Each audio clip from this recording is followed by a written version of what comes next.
All right. Hello guys. How you guys doing today? What's up? How you guys doing tonight? Good to see you all here. Yes, Constantin Valdor, guys. Constantin Valdor? However you pronounce that, Constantin Valdor. Yes, guys. What do I know about him, man? I'm pretty sure he is what is he? He was one of the first Custodies made, wasn't he? From what you guys were telling me, one of the very first Custodies ever made. That's very interesting. I'm really excited to check this one out, guys. The Amber King. Wow, I really love Jagatai Khan. The last one we checked out, that was awesome to see. It's so good to see you guys here tuning in for these streams. Awesome to see this and watch this with you guys. Oh, my cat wants outside.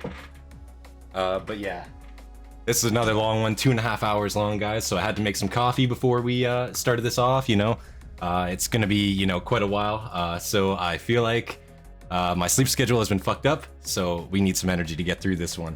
So yeah, guys, great to see you guys. He's the first Custodian ever made. Yeah, first Custodian ever made. Wow. I imagine his history is going to be extremely rich in this one. Just looking through the timestamps here. Birth of the Imperium, Unification, Wars, Great Crusade. Yeah, very, very early history in this one. This is going to be super interesting.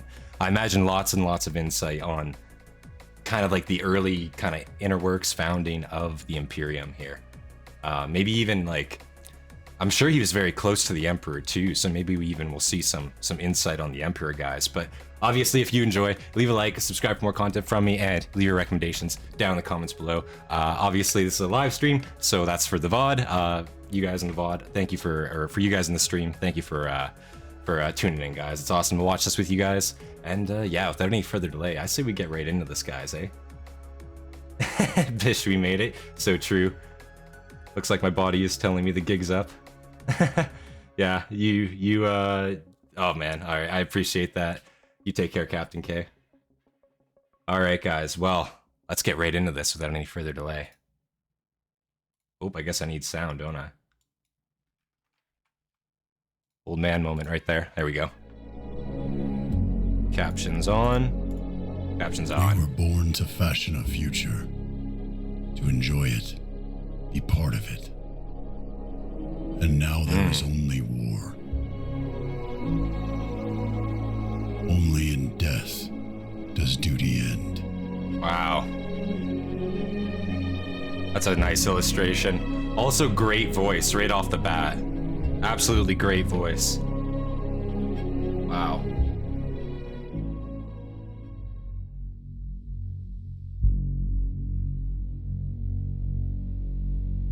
Ooh. Hammer King on Patreon. Go fund him if you guys like these videos. He makes awesome work. Again, Jagatai Khan, that blew me away last time. Wow.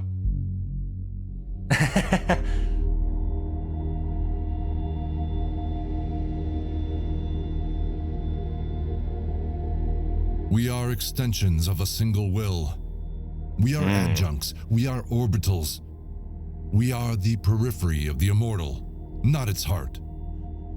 There are no bystanders in the war of life and death, no place the battle cannot reach. So fight it without remorse or relenting, for death will surely do the same. You are the bringer of the new age. You are the warden of the old. Wow. You are the destroyer. You are the preserver. In the grim dark future, there is only... So already we're seeing quite a few different voice actors here in play. I think that's awesome, man. So many different, as always, so many great narrators come together to make this. I just want to check the description real quick. So let's just see here. If I can read it anywhere. Well, either way, so many great narrators come together to make these works possible. The Amber King himself is obviously fantastic. He does great work, and putting this all together, man, I have to say, does a fantastic job. Wow, let's keep going, guys. You are the warden of the old. You are the destroyer. You are the preserver. In the grim dark future, there is only war. A dark tide of warp and Xenos horrors plague every corner of the galaxy the light of humanity touches. The Imperium of mankind.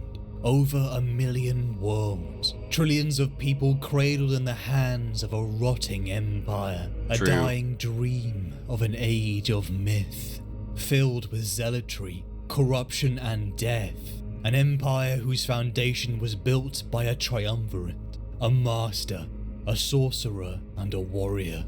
Constantin Valdor, Shield of the Emperor, the chief custodian, the captain general of the Shield of the Legiones Emperor. Custodies, a man whose true character remained a mystery, even to those close to the heart of the Imperium of Man, who lies behind the personification of the perfect soldier. How does one become the embodiment of the Emperor of mankind's will? His story begins in the 30th millennium. So obviously, fantastic illustration right there to show this guy off. Custodies, you know, that gold armor, genetically enhanced in a sense, with the gene seed of the Emperor himself, if I'm not mistaken.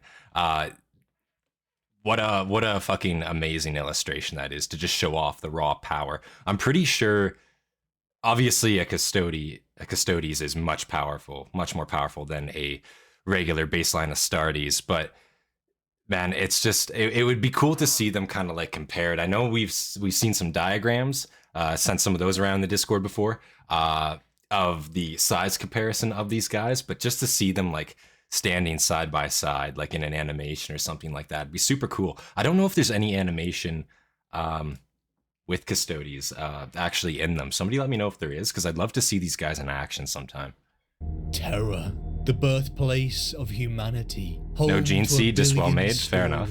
And an untold number of lives. Don't they have like the Emperor's gene seed, or is that a myth? Or am I thinking of something else? Perhaps I'm thinking of something else. Lived. To gaze upon it, only the imagery of sorrow would be reflected back, a monument to our sins, and failures as a barren wasteland is all that remains. The scars of old night, of the age of strife, where humanity's spanning federation collapsed due to war Grey Knights, and that's what I'm violent thinking. war Sorry. tides. Correction, Grey Knights. Thousands upon thousands of worlds So true. under the dominion of mankind Oof. imploded into shadows of their former selves. Terra, a rotten place, divided into warring realms, who battled over scraps and utilized technology of a golden era lost to mythology. A child would be born into this bleak world. Oh. Perhaps he had parents that loved him. That truth would remain a memory lost. That's true, because they are actually made. They're humans that are then converted, right? Like, I'm pretty sure they're not like vat grown or anything like that. I'm pretty sure they are actually just converted. So it's interesting that the first one, in a sense, was just like a human born on Terra. I think that's super cool. And what was to come.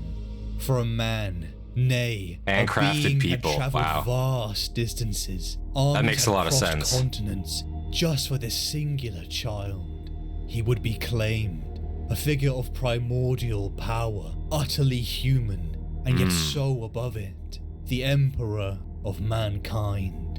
Was There it he his is. great potential? Was it simply fate? Or was it the elimination of a future rival? The truth would never be verbalized. In the hands of this ancient being, a psycho without equal, this child was put through a process that others would only speculate the truth of. The child was reforged on the molecular level.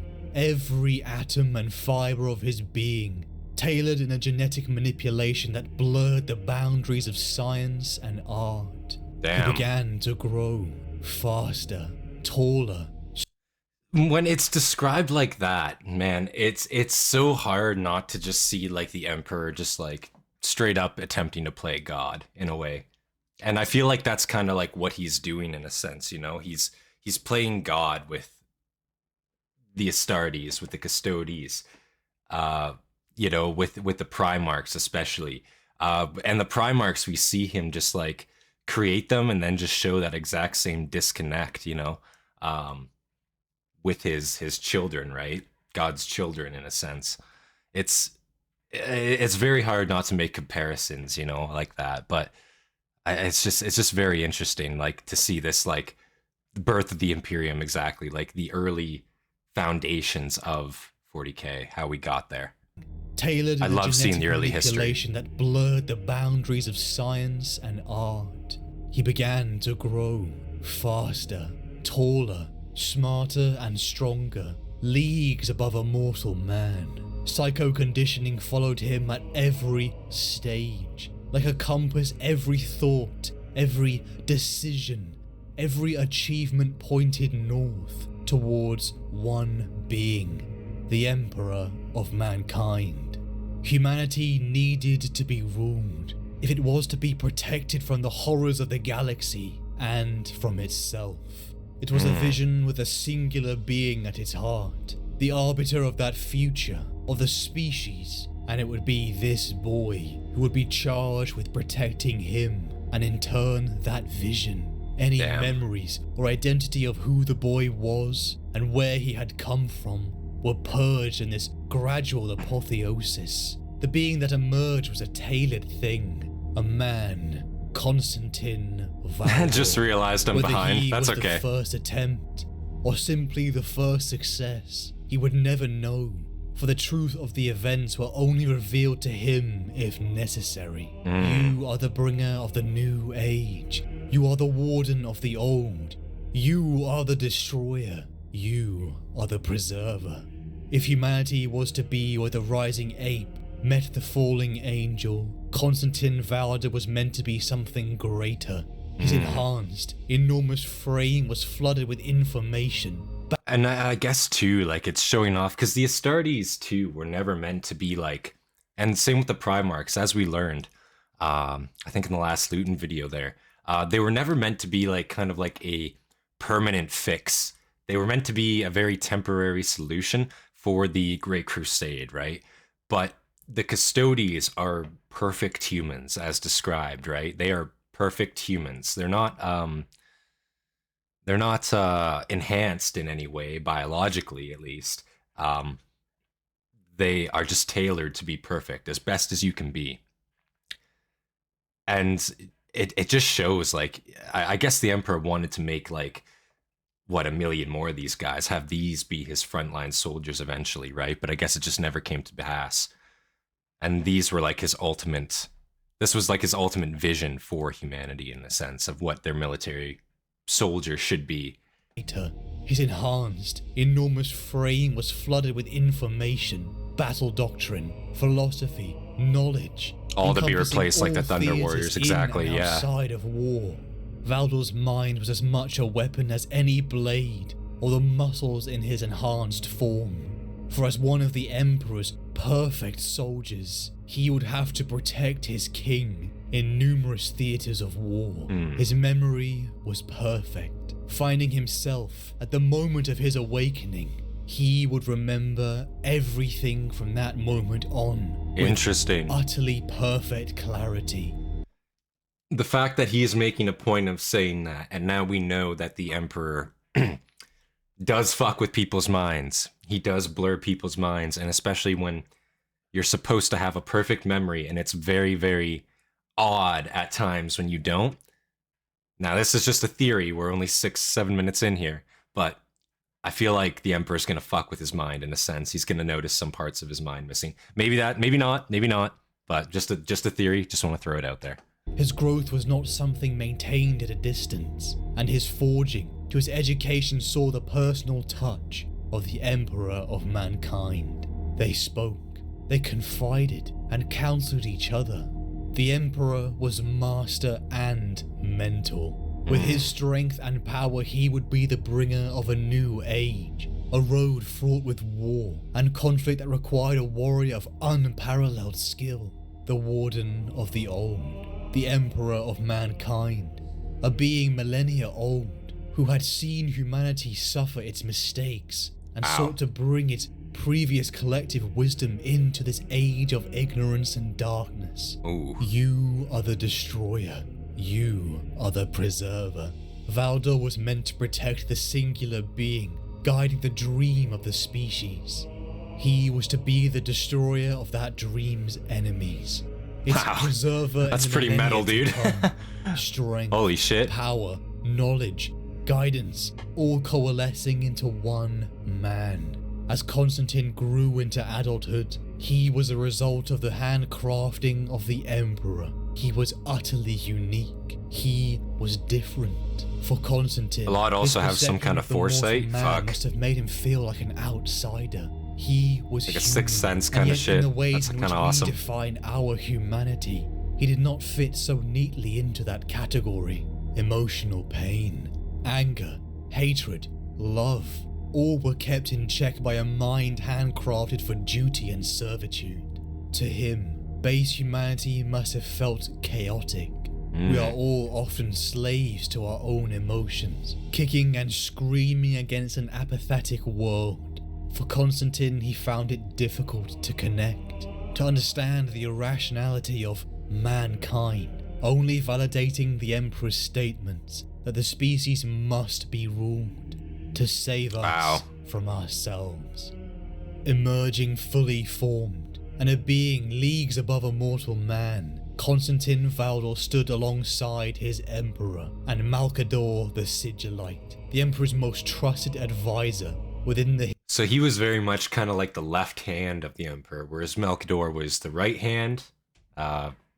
Constantine here sounds much like the left, and also his guard as well, his personal guard force.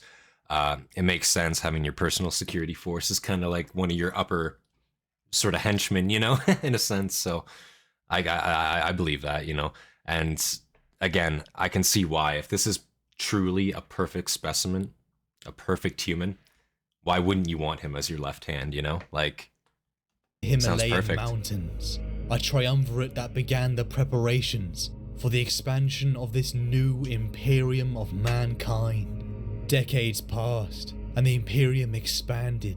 Others followed the same path as Constantin, elevated through the mysterious process that changed them into superhumans. A handful turned into dozens, and then hundreds. A force of bodyguards so elite that they would never be bested in battle. Defenders of the old world. And the I wonder how preservers of the many new. They were the what the Emperor's failure custodies. rate of this is Inside the to turn Emperor's somebody into fortress, Custodies. The gates were thrown open. The secret Imagine work pretty of high. thousands of geneticists, engineers, administrators and soldiers was unleashed.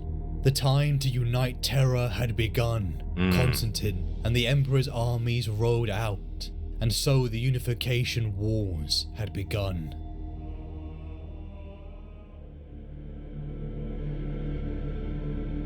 Rise, Excerpt Master. from the Master of The voice was too Mankind. low, too resonant to be human, nor did it convey anything in the way of human emotion. If statues could speak, they would speak with this assassin's voice. You know that if I am here, you are already dead. Nice. Nothing will change that now. She sat up slowly, though she refused to slacken her grip on the gun. Listen, She said to the golden shape in the darkness. Negotiation is equally futile. The killer assured her. but As is begging. That set off a spark within her. She felt her features harden as her temper ignited her courage. I wasn't going to beg. She said, Ooh. her voice cold. My apologies then. The figure made no move. What of my guards? You know what I am, Kojizu. You can choose to die alone or you can resist the inevitable, and I will leave this palace only after killing everyone who resides within it. My son. The thought welled up, bleeding hot and savage. My son. She said the words aloud before she could help herself. He is of an age to serve the Emperor.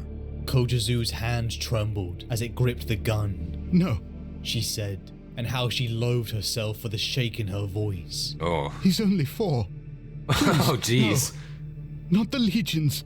He's too young for the legions. There are other fates, Minister. Her eyes were adjusting even as her blood ran cold. In the half-light of the hours before dawn, she could make out the ornate, overlapping edges of his burnished armor. The suit of golden plate emanated a low thrum, the source of the mechanical purr. In his hands was a long spear, lowered to aim at her. Affixed above the weapon's arm-length blade was the bulky chassis of a bolt gun. clad in reinforced wire work. Oh, None damn. of this surprised her. What surprised her was that the killer stood, unhelmed, showing a face that had once been human. I've never seen one of you like this. I wasn't even sure you had faces. Now Wow. you know otherwise. Kojizu watched as the assassin tilted his head I mean, if you're listen, not to pause halfway through this, but if you're gonna kill her anyway, I mean, and you're doing it like, you know, like you can kill her. There's nothing stopping you from killing her. I mean, like whatever. I guess. I mean, you know, I suppose you can take your helmet off and do it if you want to make it a little bit more personal. I suppose. I don't really know how well they do on emotion. If they feel it, if they don't. I'm assuming they probably do to a degree, but maybe not. Who knows? Somebody let me know, I guess. Now you know otherwise. Kojizu watched as the assassin tilted his head slightly, hearing the whisper of his priceless mechanics in the collar of his golden armor. Though his towering form was scaled up, whatever genetic meddling his master had performed to enhance the brute's intellect and physicality, For Valdor, it'd be like gene crushing could an ant. hide his roots. He had been human once, an Albion heritage, perhaps, going by his features beneath the weathered flesh and battle scars. May I at least know the name of my killer? He hesitated, and she dared to believe she'd caught him with an unexpected question. Yet his dark eyes never wavered. My name is Constantin Valdor. Constantine. Damn. She repeated slowly. Her schooling in Old Earth's mythology had been extensive, and she often harkened back to old tales and legends in her speeches, all the better to inspire the Interesting teeming he's even masses of telling godless, her his name at hopeless this point. dregs who served her. Now the minister found herself smiling. No matter that her son was to be stolen away to a fate of genetic torment, no matter that her death was a mere breath away, she smiled a mad woman's smile, all teeth and wide eyes. I am to be killed by a man with an ancient king's name. So it seems. If you have any last words, I will ensure they reach the Emperor's ears. Kojizu's lip curled. Emperor. How I loathe that title. He is the ruler of this world and master of our species. No title is more appropriate. She bared her teeth in an expression too ugly and defiant to be a smile. Have you ever considered She's doomed just regardless what of what she kind does. creature True. you serve? Yes. The dark eyes stared Creature. Creature, yeah. What kind of creature you serve, yes. Now, again, I'm gonna need some of you guys say in the comments here your opinions. What are you guys' thoughts on the Emperor? Watching that last Hurtn video, do you guys still hang that the Emperor is entirely human, or do you think he is something else? Let me know what you guys think, because I'm leaning on the side that he might not be fully human, you know, just by the sounds of it. And again, it's hard to say, man, but again, those times when people saw through that veil that he had, saw through that psychic veil that he had, and they were just left uneasy. They saw a dark figure. They saw, you know, they don't know what they saw, but it made them fucking uncomfortable as hell. I don't know. I don't think he's, it's a hard one for me, you know. Not trying to commit any heresy here, but it's, you know. Have you? Master of mankind. She shook her head, feeling the welcome flare of righteousness. He isn't even human. Minister Zu. The Golden Warrior made a warning of her name, one she didn't heed. Does he even breathe? Tell me that, Custodian. Have you ever heard him breathe? He is a relic, left over from the Dark Age, a weapon left out of its box, now running rampant. Valdor blinked Interesting. once.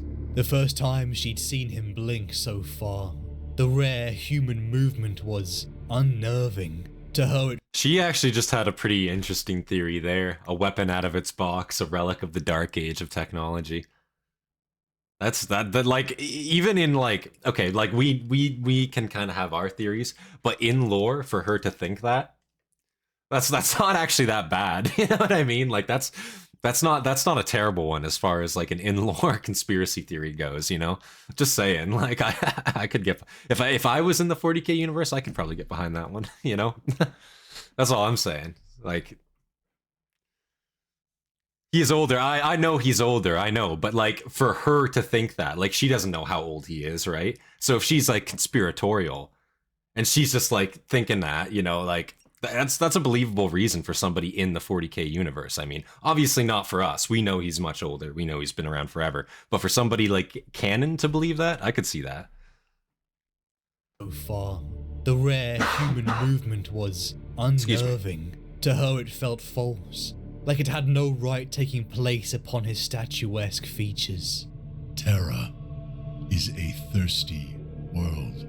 She knew then, with those words, she knew which of her many crimes she was to die for, the one she had least expected. A laugh, queasy and unwanted, tore itself from her throat. Oh, you vile slave, she said, unable to keep the sick grin from her face. Other worlds suffer a similar thirst. The Golden Killer's eyes had glassed over with an inhuman serenity, made all the more uncomfortable by the living intelligence shining behind it. Yet none of them hold the war-scarred irradiated honor of being mankind's cradle. This world is the beating heart of the Great Crusade, Minister. Do you know how many men, women, and children now make their slow way back here to humanity's first home? Do you know how many pilgrims wish only to see the ancestral earth with their own eyes? How many refugees flee their flawed and failing worlds now the veil of old night has been lifted? Already it is said that that's very hypocritical for him to say. The world is the most valuable commodity in our nascent Imperium. But this is not so, is it? One resource is far more precious. She clutched the auto pistol tighter as he spoke, breathing slowly and calmly, even knowing she was to die, even knowing she had no hope of I went to Twitch. I'm an idiot. Yeah, sorry, man. I have my Twitch linked. I used to stream on Twitch when I started, before I started uploading on YouTube ever. So I have my Twitch linked, but I figure more people have me here, I get more exposure here, so I'm mostly just streaming on YouTube right now. But also, look at what you guys are saying there. Yeah, he was at the Tower of Babel. I know he's ancient. I know he's been around forever. I know that. But I'm just saying, like, in her perspective, in her mind, if you're to place yourself in her mind, like, that's a conspiracy theory that would make sense. Because you don't know, right? You just know what you've been told. You don't know how ancient the Emperor is. You've only been alive for your lifespan. You know what's going on, right? And she's probably just a baseline human. I'm sure she's only been around, like, well, she's got, like, a 4-year-old. So what, she's probably, like, 20 to 30, something like that, probably, if I had to guess. Like, it's believable. I'd fucking believe that the Emperor was just like some weapon made in the Dark Age technology, like the shit he can do. You know, I who knows, right? Like, you see all the wild shit that they had back at that time period. For her to believe that, I don't think that's out of the box, you know? I personally think he's ancient, but we only know about his ancient days from unreliable narrators. See, that's true too. Like, yeah, anything we've heard about him from back in his heyday, back in those ancient times, not even his heyday, but back in those ancient times, like it's really all just like speculative for the most part, from what I know. Like, I don't think there's an actual novel of him from back then. It's really all just like, oh yeah, this happened. She has an interesting theory. Like, it's kind of like I don't believe her theory, but I'm just saying, again, for her perspective, that's not bad. That's not a terrible theory at all. Drawing the weapon, the body was reluctant to surrender its Horus implied he was instinct. Alexander? Damn. Instinct demanded she fight to live. What St. George. I did for my people. And now you will die for what you did for them. He said without malice. For that alone? For that alone. Your other treacheries are meaningless in my master's eyes. Your cleansing pogroms, your trade in forbidden flesh, the army of gene-work detritus you have sequestered in the bunkers beneath the Germanic steppes. The prospect of your rebellion was never a threat to the Pax Imperialis. Your crimes of apostasy are nothing. You're dying for the sin of your harvester machines drinking the last ocean. For stealing water. She felt like laughing again, and the sensation wasn't a pleasant one. The laughter was creeping up through her blood, seeking a release. All of this because I stole water. It pleases I mean, that you understand the situation, Minister Zu. He inclined his head once more, with a listen, if you already knew all the dirt on her, then, like, you know, it's kind of like going after, like, Al Capone for, like, tax evasion, you know what I'm saying? In a sense, like, you know, you might know that they're doing some really greasy shit under the table, but stealing water, that's pretty easy to catch. You can, you know, that's death in the Imperium, so yeah, we can write you off for that alone, even though we know, but we, you know, it's a bitch to prove it, and maybe, you know, maybe it's a lot of work, and, you know, but with water, we can get you on that. We can just cut you out right there for that one. And the situation, Minister Zu. He inclined his head once more. Oh, they're here for her son. That's fair. Courtesy, and another subtle purr of machine. She's downplaying what she did. Goodbye. Wait, what of my son? What is his fate? He will be armed with silver, armored in gold, and burdened by the weight of ultimate expectation. Zu swallowed, feeling her skin crawl anew. Will he live? The golden statue nodded. If he is strong. Maybe. In that moment, her tremble subsided. The fear bled away, leaving only naked defiance somewhere between relief and hope. She closed her eyes. Then he will live, she said. There was a bang, throaty and concussive, and she was falling, drowning, choking in thunder. Damn.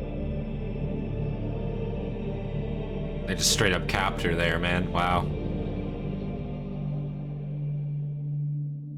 Oh yeah, she's partly why Terra has no oceans anymore. Yeah, see, like, stealing water, you bled the last of our oceans dry. I mean, that's arguably a far worse crime than any, like, that's a pretty big one. Listen, if you're draining the oceans and there's no more water left, like, yeah, that's pretty bad. I mean, like, you can't be doing that shit, you know? Also, like, just kind of a shitty thing to do in general. Like, what was the purpose behind that one? You know? The charge is a formality? Yeah, exactly. Charge is, like, yeah, the charge is a formality. I mean, you know, you gotta have something official. They didn't care about the other crimes, plus her son will eventually become a custodian. Oh. Constantin marched across the wastelands of Terra, seeing conflict upon every fractured continent. He and his fellow custodians in the beginning were clad in the best equipment the burgeoning empire could find.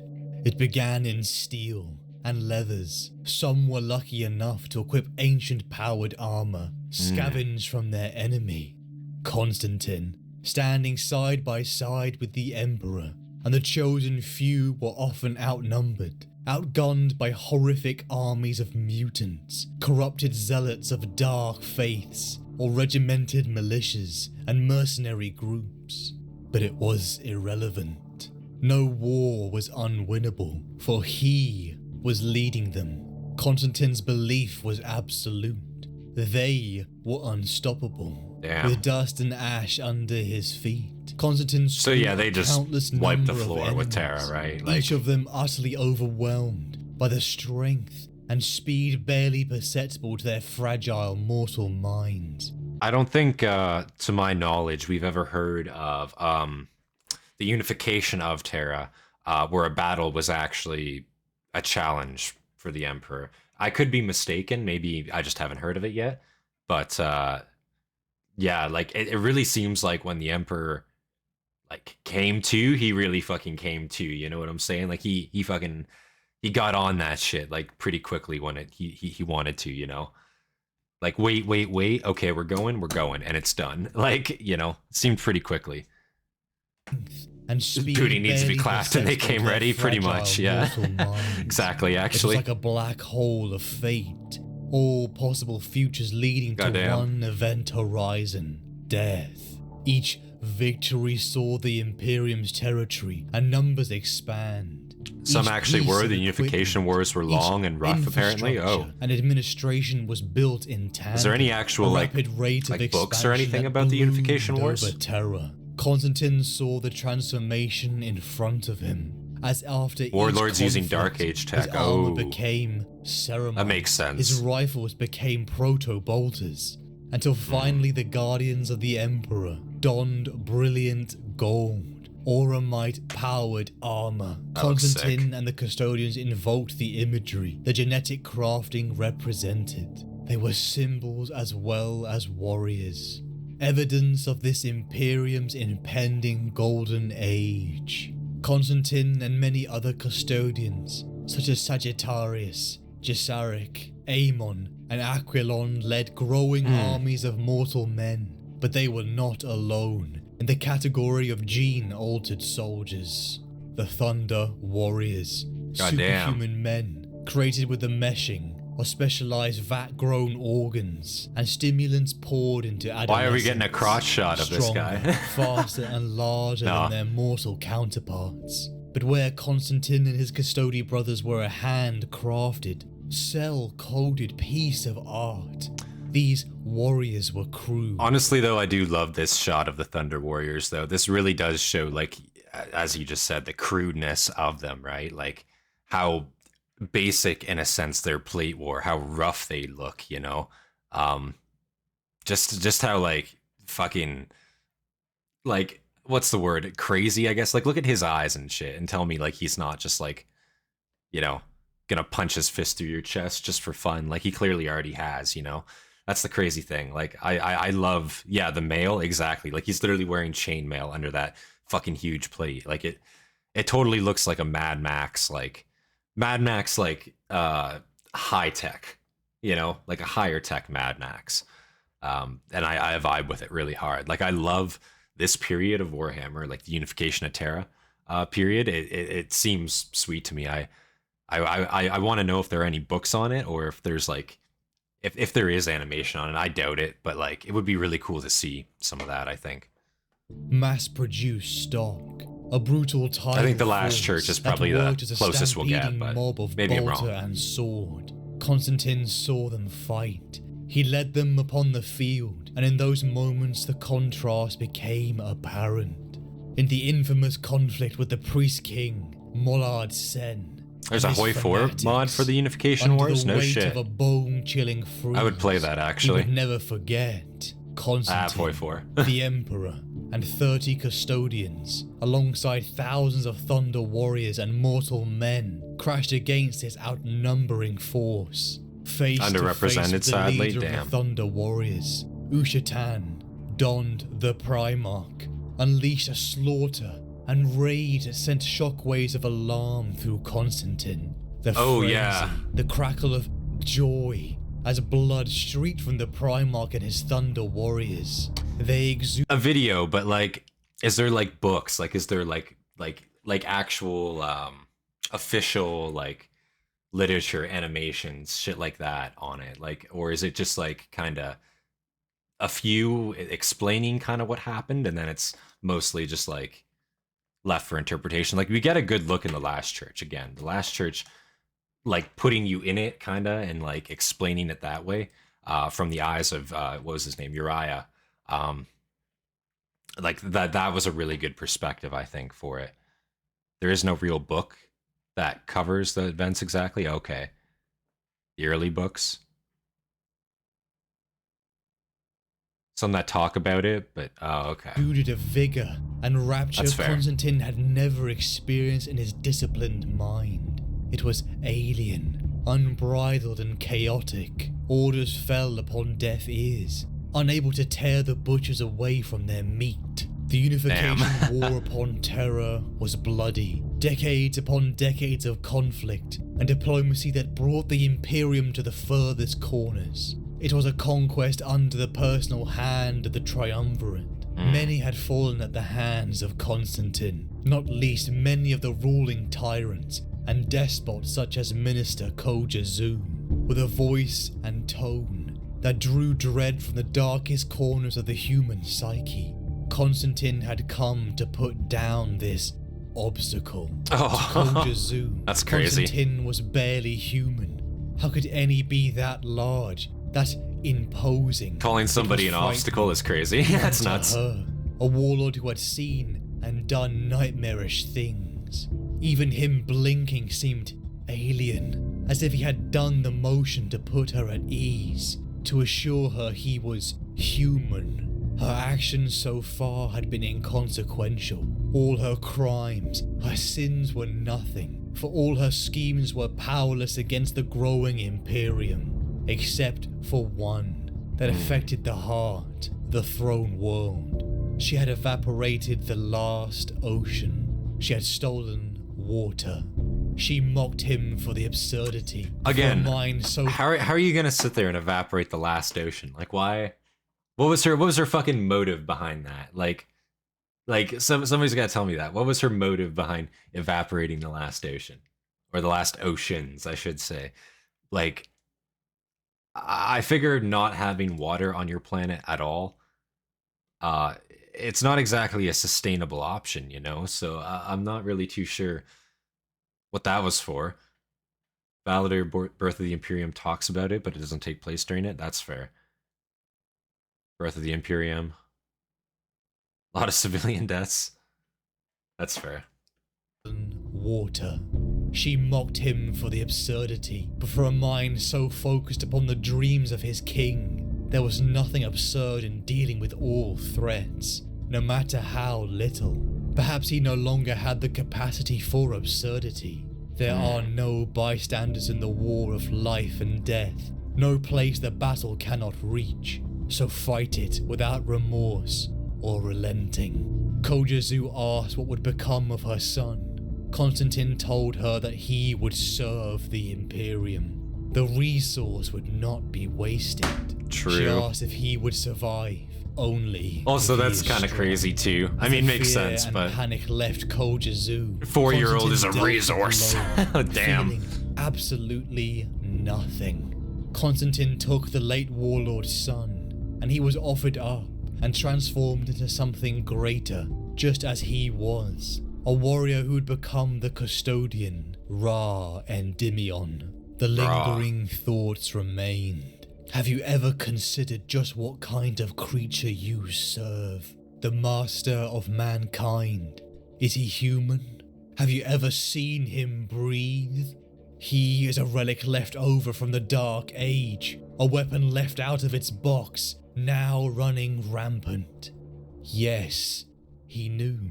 Constantin knew in a way that the Emperor was not human. He was the first custodian. He was privy to more of the Emperor's knowledge, plans, and true feelings, and the parts of his master that were kept secret were for a reason. It was not his place, nor in his capacity to question. With the unification of Terra complete, Interesting. after decades of war, all so he fully acknowledges that the Emperor is probably not human, probably is something else, but he, in his own way, understands that his capacity is not even there to understand, and he respects the Emperor's reasons for his secrets, and therefore he is loyal because he sees him as the best option for humanity in general. Is that correct? So he's absurdly loyal. I guess that's why he was probably chosen to be the first one at the end of the day. God damn. Valdor has an ultra-powerful spear that the Emperor made. When he struck someone, their memories and emotions go to him. That's fucking nuts. Seems pretty OP, man. Like, holy. With the unification of Terra complete, after decades of war, all opponents either destroyed or integrated, work began on the next stage. Constantin was as much administrator as soldier, as plans and foundations were drafted and created for structures designed to encompass a civilization much larger and more powerful than all of Terra's current might combined. The Imperium was stretched to the stars, the dream of mankind, the destination where hope and caution merged. But to Constantin, the Emperor and Malkador, that war required a new breed of soldier, men who could be diplomats as well as warriors, a force rigorous and disciplined enough to survive the dangers of void space.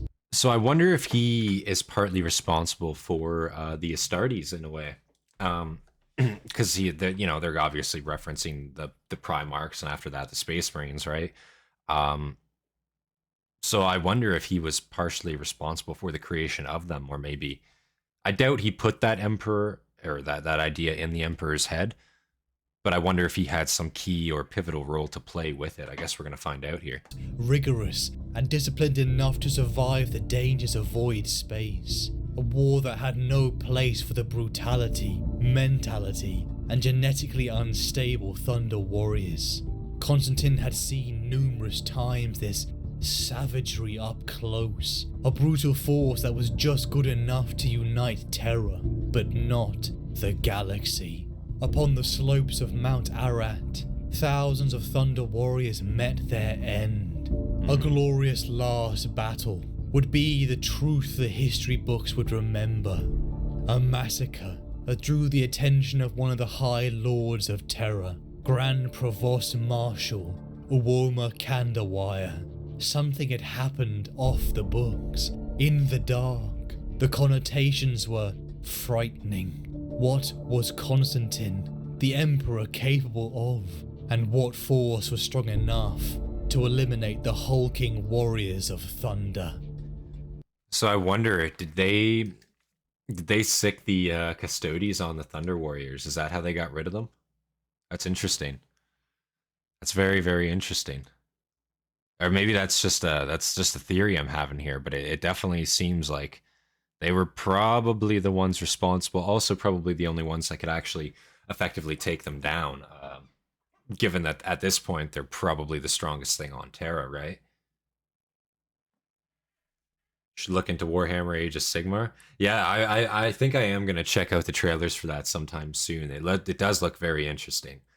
And again, I played Total War Warhammer, the fantasy Warhammer Total War game. I fucking love that game. I haven't seen the trailers for that game, but I have played the game. I do have it. I think it's fantastic. I should do that on stream sometime if you guys want to see that. I think it'd be fun. I don't much like them either, Valdor admitted, plunging his gauntlet through the helm face of an Imperial Guardsman, before rounding an already stricken Thunder Warrior. But they are here, nonetheless. I love Total War. You should, I think, have seen them coming. Ha! Ushatan snorted, driving his blade through a second angel, and flinging its twitching body aside. We always knew something was up. He never made us stupid. Or maybe he did. Stupid to have gone along with it for so long. He was staggering into range now, battering his way towards Valdor with his habitual blunt force doggedness. For all that, the Primarch had taken damage. These angels weren't like the powered armored prey he'd cut down so contemptuously before. Each one had landed a blow before the end. Cumulatively, they would have got him eventually, like wolves dragging down a bear. Not that Valdor would have allowed it to happen that way. You had no choice, Valdor said, now fighting his way into the Primarch's presence, spinning imperilously on his heel to dispatch the last of his bodyguards. All around the two principals, the fighting raged unchecked, though the remorseless march of the grey-clad angels was now breaking the back of the enemy counter-advance. None of us did. You almost sound like you regret that, Ushatan said, lumbering right at him, his blade held in that distinctive, rigid, two-handed style. Don't tell me you're having second thoughts. Their weapons crashed together for the first time, sword edge grating against spear tip. And the kinetic release flattened a dozen fighters in all directions. Then... So, that... When they say spear, I'm assuming the weapon he's holding there on the left, I'm assuming that's the spear that they mean. To me, that's kind of more of like a halberd in a sense, I guess. Because you do have that blade on the side, as well as that spear tip on the end of it as well. And I guess in this case, you also have a back portion blade as well, which, yeah, is typical for a halberd, I believe. But wow, the kinetic force just fucking... I imagine they clash and just fucking just a fucking shockwave just like emits from them. Like, fuck, man. Be a crazy fucking battle. And the kinetic release flattened a dozen fighters in all directions. Then they were driving savagely into one another. Gun spear. Slashing, parrying, hacking, testing. I regret nothing, Valdor said, pushing the Thunder Warrior back with a single, spine-jarring thrust. Only because you can't remember how. Hurtn laughed, pushing back hard. For all his decrepitude, all his battle damage, he was still a furnace of energy, raging against the fading light. Still, I always wondered what it would be like to fight you. Valdor smashed a pauldron away, ripping the metal from its shackles and exposing blood-laced flesh. He followed up with a jab that would have taken the Primarch's head off, had he not jerked it back at the last moment. Many people have wondered, Valdor remarked, battering him back another few paces. So they tell me. Hurtn was spitting blood by then, his shoulders dropping. His blade work never let up though, and kept on pressing, kept on blocking. They're all dead now, I guess. He spat, trying to shoot another grim smile. It comes for us all in the end. Hammering back, putting all his strength into a sudden push that checked the Apollonian spear for a moment and held. So they're obviously battling to the death here, and I guess this is probably the final battle that the Thunder Warriors had or participated in. And it does look like Constantine himself was there finishing off the last of them. That's fucking kind of brutal. I don't... It's hard to say. Obviously, in the Emperor's eyes, he's probably the best of the best. Like, there's no truer son to him than probably the Custodies and probably Constantine here. I imagine, like, the Primarchs, you know, oh, my sons is what he calls them. But I think these guys are probably, like, the Custodies are probably more what he sees as his children, more so than the Primarchs eventually, if I had to assume.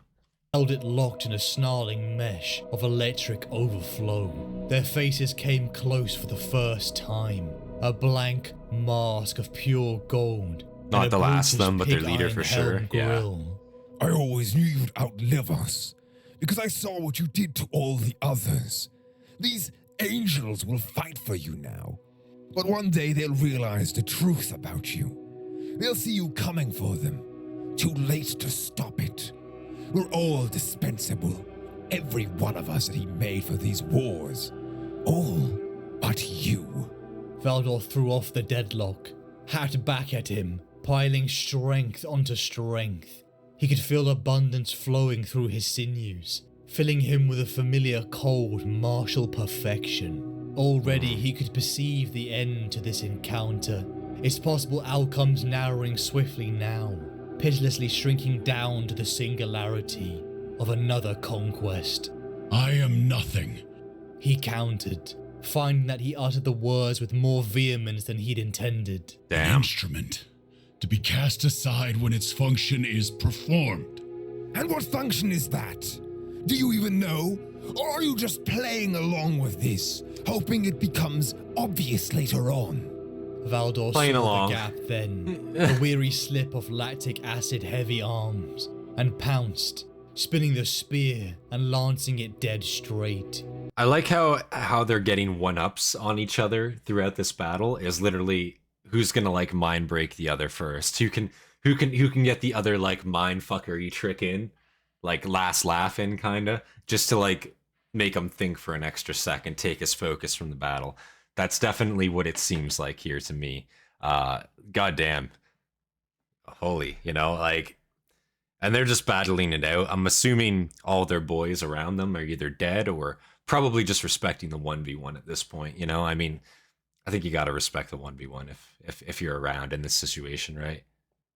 And pounced, spinning the spear and lancing It's not that Big E straight. saw the Custodies as sons, but he did make them to be companions to him, intelligent enough to keep up with his mind. That's fair.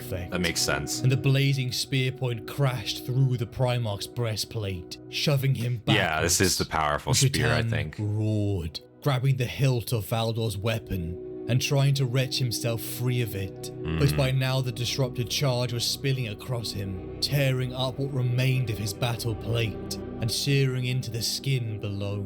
Valdor cast him down, using the spear's leverage to slam him to the snow-piled ground.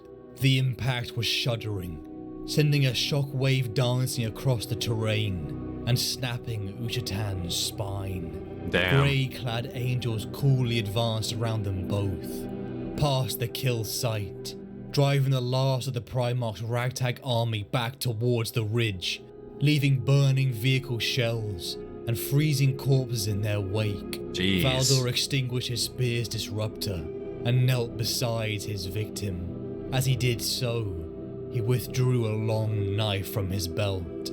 When Ushatan saw that, he coughed out a final dry laugh. The mercy stroke, eh? He rasped, his face transfixed with agony. Up close, the black veins This is pretty of brutal, fermenting guys. poisons Goddamn. were visible on his exposed skin. Alas, indignity. You always were a miserable bastard. Valdor placed the tip of the knife over Ushatan's heart. Fresh snow was falling around them.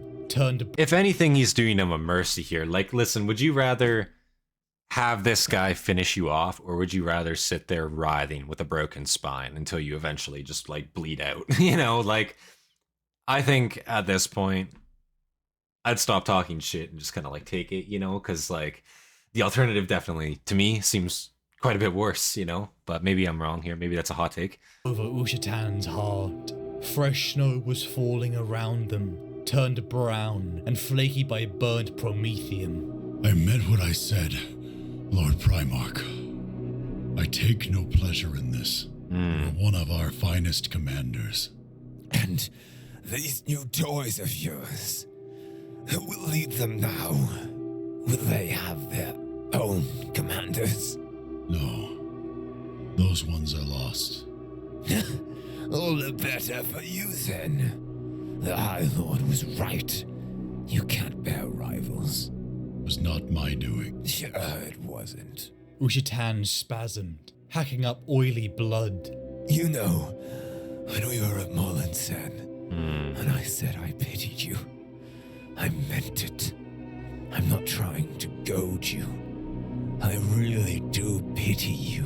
Valdor remained motionless. For a moment, his hand was on the grip of the knife. I lived, Captain General. Damn. It was short, and it was painful, but by the 9 hells, I lived. I'd rather have it that way than yours. No joy, no hate, no fear. Unbreakable without growth. Immortal without passion. That's an interesting way to look at it, even as a Thunder Warrior, because obviously the Thunder Warriors are brutal in their own way, and he is kind of spitting here. Like, this is true, like, you know, but it's very ironic to hear it come from a Thunder Warrior. So to hear that someone like him pities you, like, that's a fucking big oof. You know what I'm saying? Like, holy shit, guys, like. That's some straight up, like, burn shit, you know? As Valdor raised himself to apply downward pressure, he had a sudden vision of a far-off future state, spun out of reality and into the cold halls of an undiscovered time. where the galaxy itself was darkened by strife, and whole worlds were cast into flame, where wonders and madness had been unlocked, and now screamed their way through the arch of reality, where the foundations of physics creaked beneath the ravaging scuttle of nightmarish unreason, and he was still there, still unchanged, still cold and pure, and steadfast, and unable to feel anything but the ubiquitous press of unending responsibility. Damn. What is left for you, Constantine? Hurtn breathed, blood bubbling up beneath his burned lips. What more can he take from you that he hasn't already? Valdor drew in a long breath, and then plunged the knife in, ending the Primarch's agony. For a moment he did nothing else.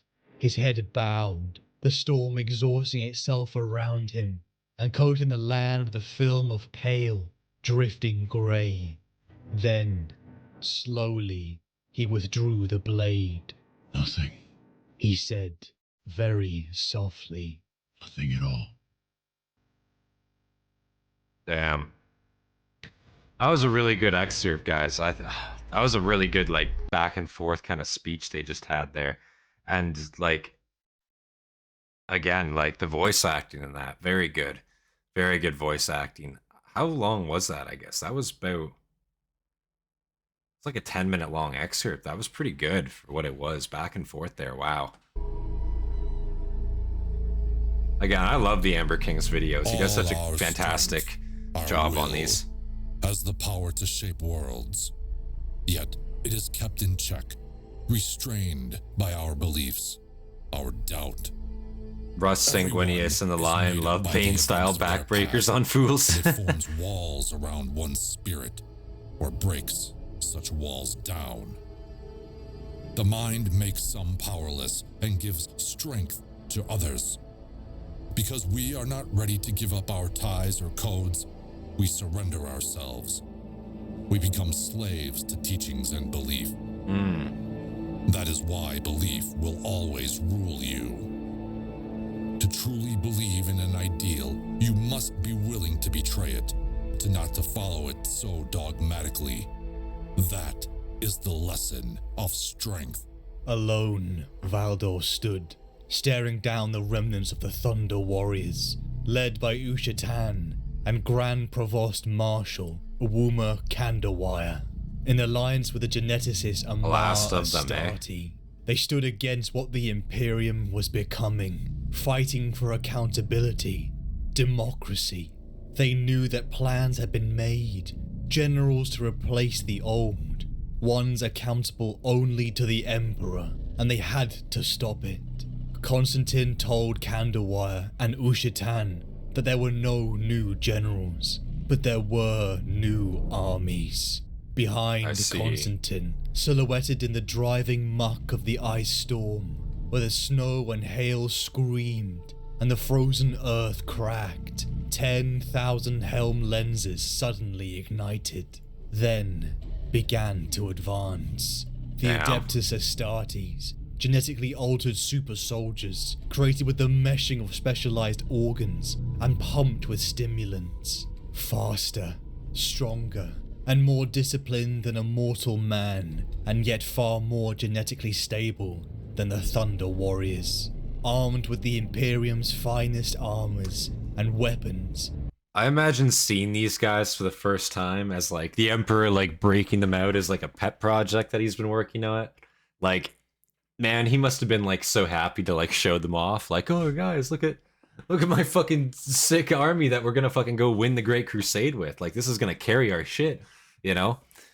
Too bad I lost like, you know, the people that were supposed to lead them, but you know, that's okay. We didn't need them anyway. Like, obviously, like, they did great work even without the Primarchs. Obviously, they did better work with them, but they still got some shit done without the Primarchs. The Astartes by themselves seem pretty competent. Some even more so competent than when they did get their Primarchs, is what I'll say. armed with the Imperium's finest armors and weapons. This new breed of super soldier was unleashed. If you want to watch a video about the Thunder Warriors, watch Voldemort's. I'll have to do that sometime. The Thunder Warriors were like lions, primal strength, tearing and breaking the wash of Astartes flowing through their ranks. But one by one they were torn down. These new men hunted like wolves, bringing down the larger and stronger beasts in front of them as a group. Constantin, with every slash Loyalty and is its own stab with reward. his spear, That's reaped fair. death. His precision and skill were utterly perfect. Perceiving in mid-melee minute drops in speed due to lactic acid build-up, he was moving fast enough that the Thunder Warriors couldn't even register his movements or parries. The gap between Constantin and Hurtn closed. Spear met two-handed sword in a melee so brutal, so mind-numbingly fast, that to bear witness to it, vibrations would cascade through your weak, mortal form. Hurtn taunted Constantin, trying to punch through both his physical and emotional walls, but it was fruitless. I am nothing. Constantin's life, his thoughts, his feelings were utterly unimportant. The two superhumans clashed and struck, fighting at the pinnacle of human martial prowess, but it was not enough for the primarch of the Thunder Warriors. Constantin rammed his spear through his enemy, driving him to the ground, as the last of the Thunder Warriors were cut down around them. With the snow falling and Hurtn's black blood spilling, he railed against Constantin one last time, telling him, "I pitied you. I meant it. I'm not trying to goad you. I really do pity you. I lived, Captain General. It was short and it was painful, but by the 9 hells, I lived. I'd rather have it that way than yours. No joy, no hate, no fear. Unbreakable without growth, immortal without passion. What more can he take from you that he hasn't already? The mind makes some powerless and gives strength to Nothing's others. kind of hard. Because we are It is not ready kinda to hard. give up our ties or codes, we surrender ourselves. We become slaves to teachings and belief. That is why belief will always rule you. To truly believe in an ideal, you must be willing to betray it. Constantin, a man with no ego, no passion, it had been purged in the elevation the Emperor had done to him. He was the epitome of control, an emotional state of neutral. Had he ever felt the roar of rage, excitement, or joy in his blood, like Hurtn? Had he ever cried, felt love, or true happiness? That's true. I don't know. I'm assuming it happens at a very young age. That Custodies are made into Custodies. That boy was taken at 4 years old. I don't know if he was inducted at that age, I guess is what you'd call it. But I figure it'd have to be a pretty young age you'd have to at least start training for. So I wonder if these guys have felt any of that at all. If they are just emotionally hollow, or if they were able to feel emotion at some point and now they currently cannot, because of, them being what they are, right? I wonder if that would fuck you up quite a bit. I figure if you knew what it was like to have those emotions and then you were to lose them, I imagine that would be very traumatic in a sense, especially if you have like a photographic memory, which these guys seem to have for the most part, How much of his humanity had the Emperor taken? And yet with the one thing he was left with, duty, did he really believe in it? Could he make that choice? Could Between a he, few weeks to like 5, Aroma damn. Candlewire, choose to By the end of the believe in heresy, Valdor Imperium? begins to feel. Could he, like That's good to her, hear. be willing to betray it? Was he a creature of power or strength? Did he ever make any fundamental choices in his own life? Did the Emperor alter him because he feared a rival? One who had the strength to make choices? In the ashes of victory, Constantin reflected on the slain primarch of the Thunder Warriors, a man he confessed he did like, but the duty remained, and his death was necessary for the future of the Imperium. Oroma Kandawire was left alone, the dreams of a diplomatic Imperium fading with the opposition that could do nothing. The genetic laboratories in Duality had been sabotaged by Amar Astarte, disgusted with how far the Emperor had gone, and was seemingly willing to go. A fruitless scheme, counteracted by the Imperium's own copies of the research and materials. The operation for the production of this army was to be taken from the hundreds to the thousands, to then the hundreds of thousands. Constantin did not like these. So I wonder if this is production at the same time, or if this is production like over time. Being able to produce hundreds of thousands of Astartes at the same time would be pretty fucking wild. I don't believe they have that capability in modern 40k by any means. From what we saw, the few that are left, not few, but comparatively to like the Horus Heresy era, few that are left, they obviously don't get numbers that are gigantic like they used to be, comparatively speaking. That's for sure. That's the age range for those to become Custodies, babies to toddler age. Yeah, a few weeks to 5. Valdor himself knows very little of his past before becoming the Emperor's servant. He was likely taken as a child or infant, yeah. They're slowly manipulated so they became perfect beings at the end as their gene crafting went along as they age. Damn. So yeah, they're really just taken as children. They really know nothing else. They probably haven't even felt these emotions to begin with. And then, yeah, they're kind of just slaves to the Emperor in a sense. I imagine Angron would have such a fucking bone to pick with these guys. He must fucking hate them, to be completely honest. Goddamn. Astartes.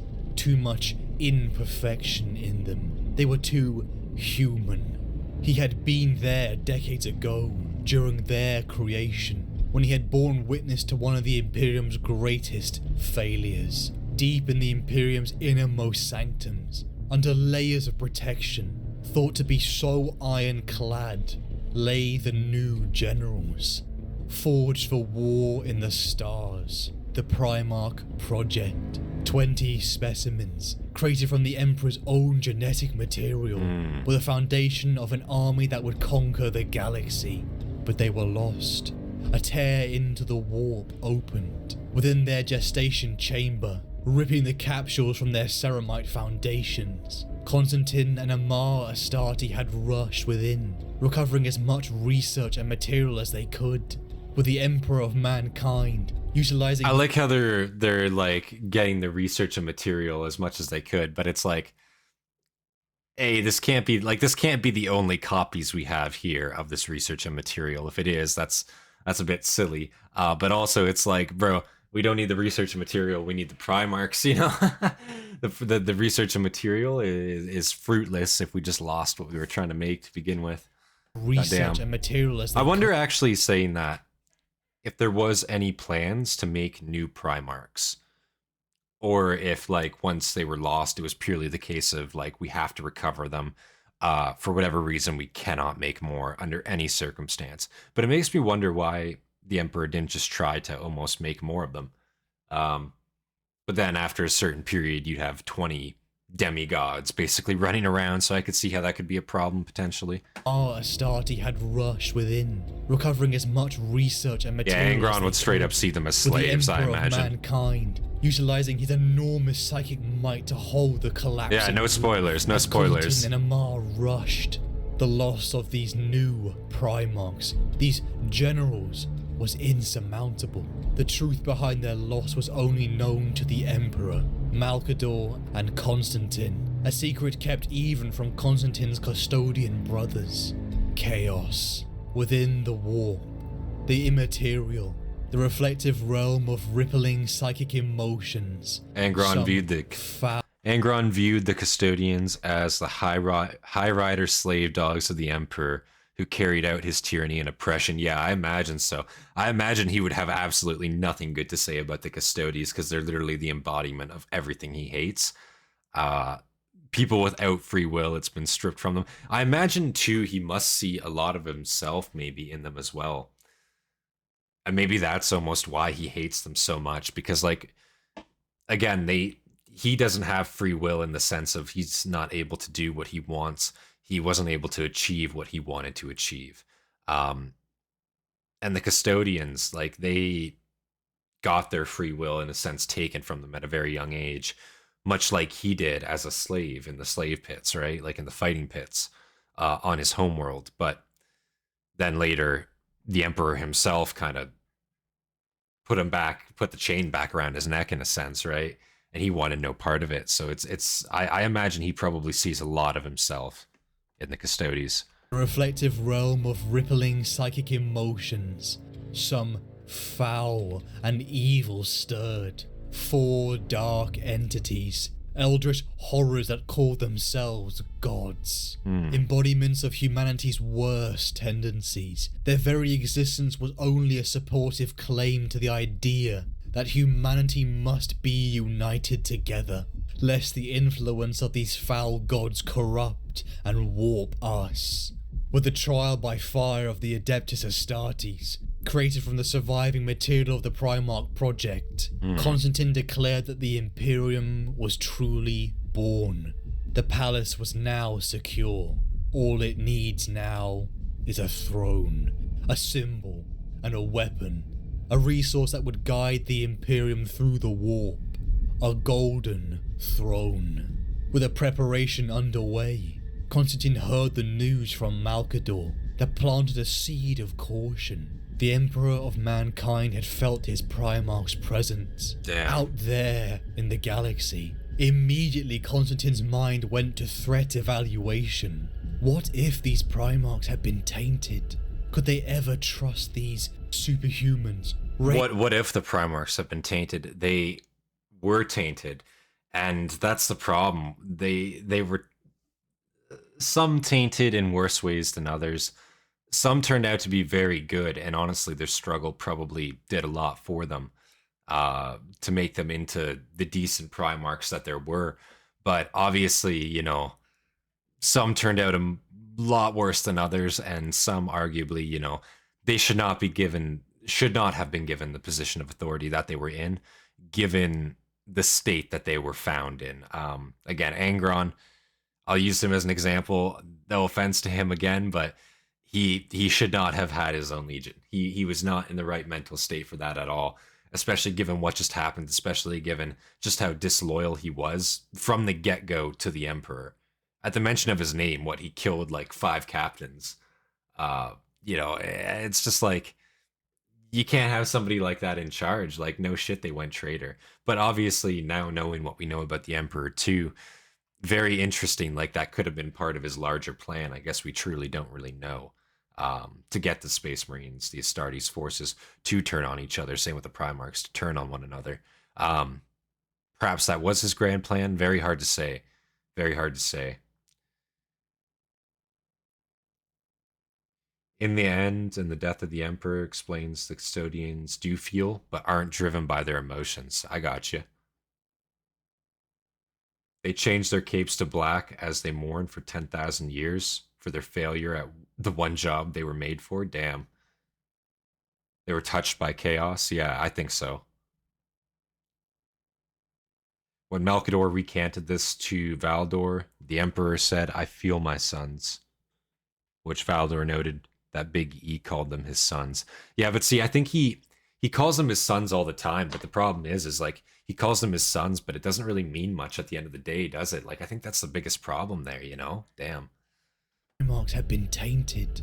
Could they ever trust these superhumans, raised without the guidance and conditioning of the Imperium? Perhaps they should be destroyed. But most troubling of all, the Emperor had called them his sons. It was like commuting with a star, all powerful.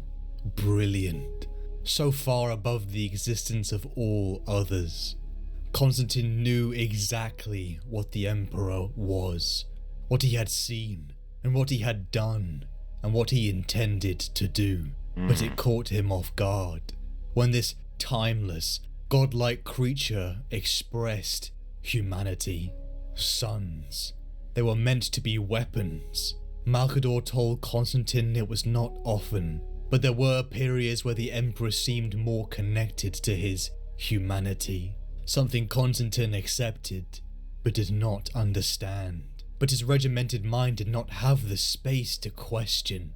Constantine's caution, Very his interesting. distrust would only heighten in the events to come. In an interaction wiped from all Imperial records, Constantine noticed some suspicious activity taking place within the Imperial Palace. He and the Custodians were the pinnacle of discipline, exhibiting a caution and concentration so absolute that any threat to the Emperor was met by guardian spear and death. True. Let's see. I call my car my son doesn't mean I mean it. Yeah, see, like that's what I'm saying. He uses like the word son all the time, but the word son to the Emperor, man, it doesn't really mean much at all. Like at the end of the day, like it doesn't have that same meaning to him whatsoever. Like the only time that we've really seen him use it is when he's just straight up trying to manipulate them into doing something for him, right? But otherwise, it's not like he acts like they're his children. He doesn't give them the time of day that they want or ask for.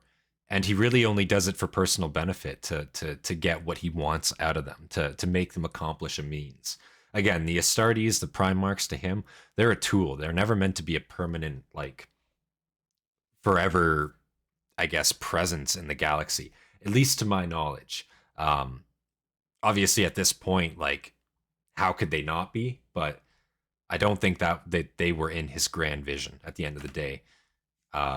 Maybe they still are. Again, I guess we don't really know the Emperor's plans. It's hard to say, but, you know, it's subjective as he means it to some of his sons while he lacks emotion to others. That's fair, I guess, but yeah.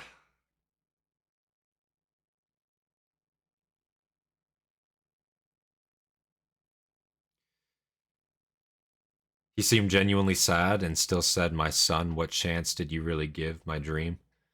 That's fair.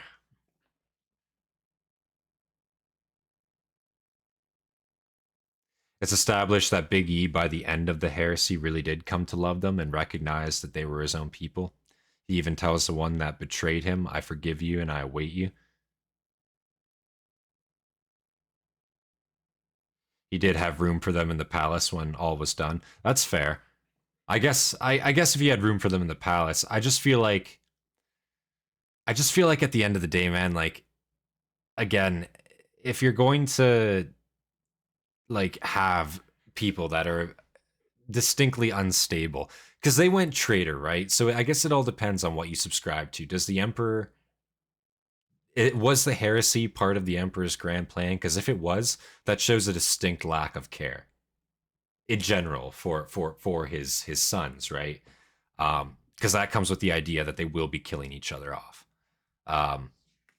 So I guess it all depends on what you believe. If the Emperor saw the heresy and he knew that perhaps it was an inevitability rather than just a potential of happening, because he has that foresight, right? He can't see the for sure future. He just sees a bunch of outcomes and has to kind of navigate his way to it.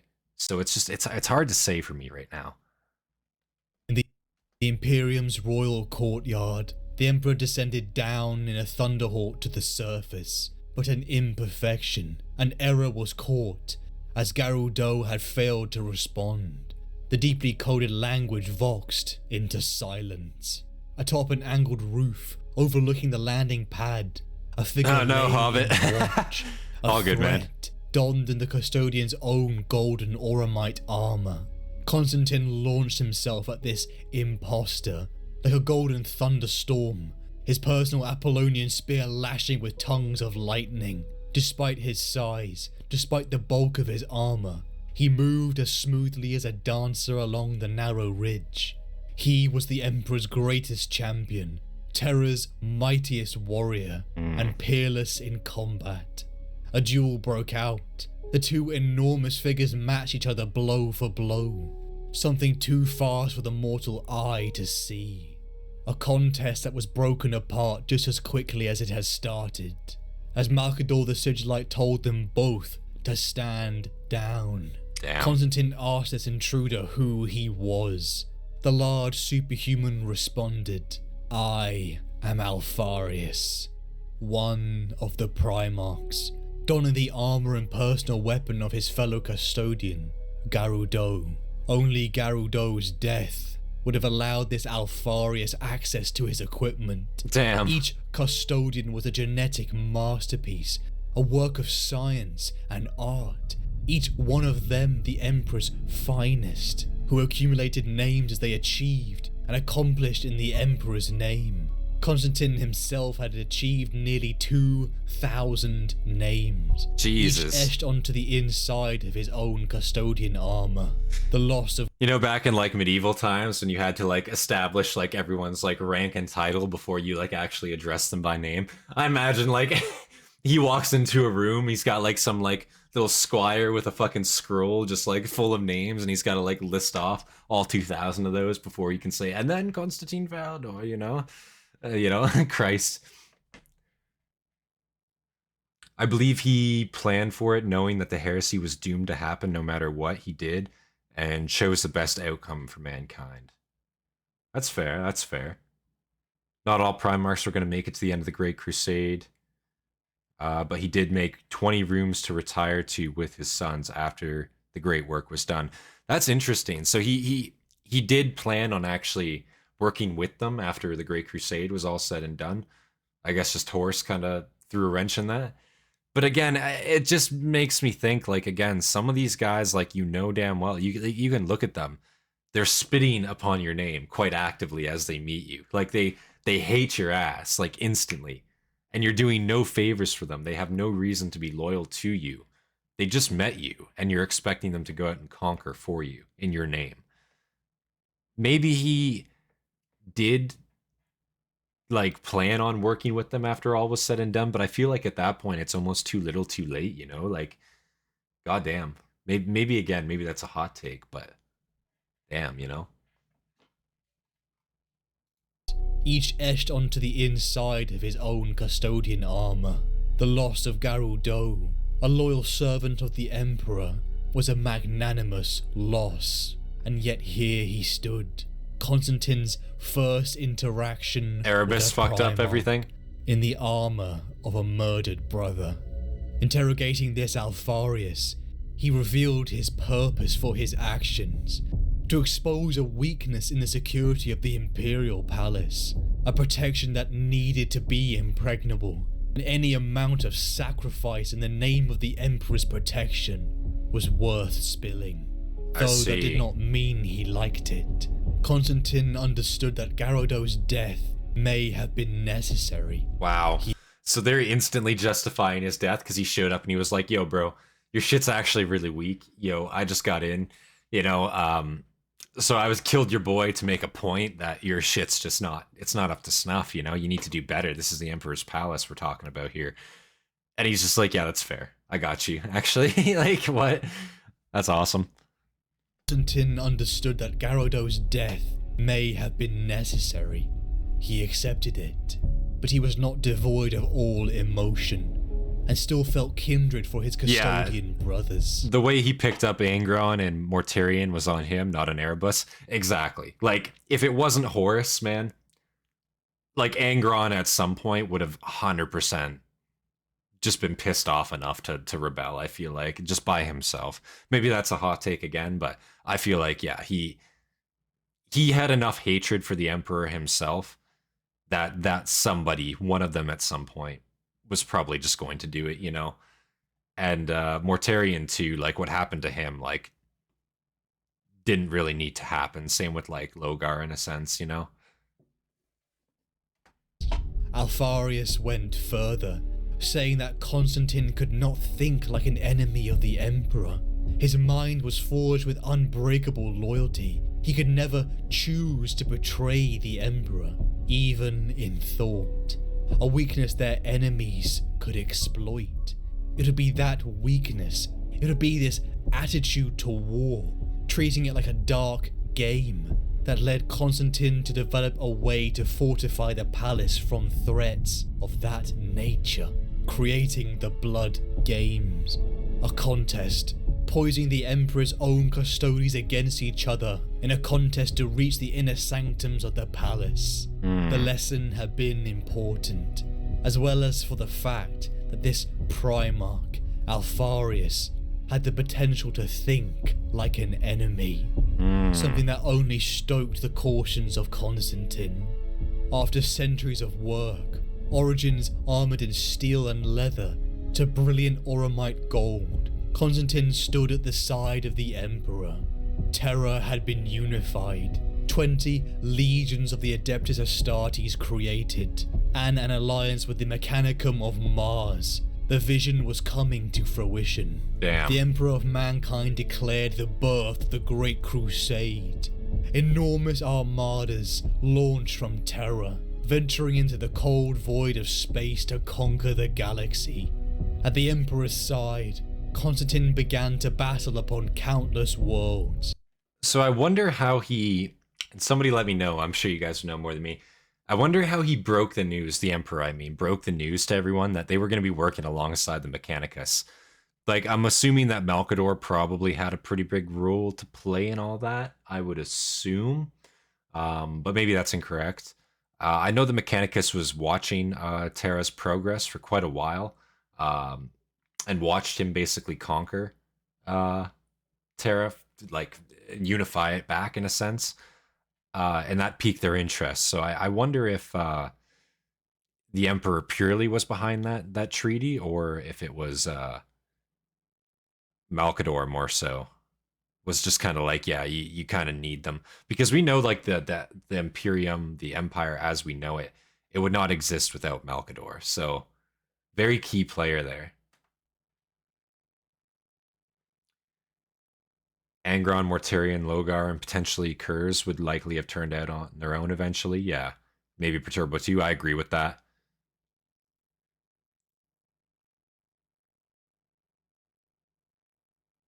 Damn you, Erebussy. Damn.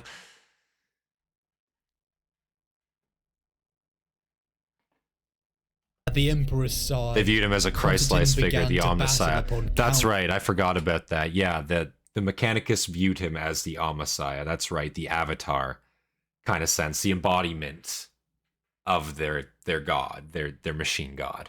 That's right, I forgot about that. Even though he's not, like, mechanically enhanced at all, which is kind of strange, but galaxy. At the I guess you have to Emperor's make side, amendments when you Constantin can. began to battle upon countless worlds, facing horrifying Xenos and non-compliant colonies of mankind. Like ink in water, the boundaries of the Imperium spread, a die cast over millions, and then billions upon billions. And then, after a decade of war, upon the world of Chthoniya, a crime-ridden underhive, they found him. Horus Lupercal, number 16, a Primarch. A reunion that became a rally cry to the Imperium, as the first openly acknowledged Primarch had been found. With the Primarch reunited with his legion, his sons, Constantin finally began to understand why the Emperor had forged such terrifying beings. Was collapsed under the onslaught of a genius Primarch-like mind. The effect they had on others, to be in their very presence made people weep. As the decades rolled past, more and more of them were found, treated like long-lost sons. There were some he respected, some of them. one such as Rogel Dawn, who in their first duel together, Constantin emerged victorious. Centuries of skill paired against the innate strength and speed of a Primarch. But never again did Dawn lose.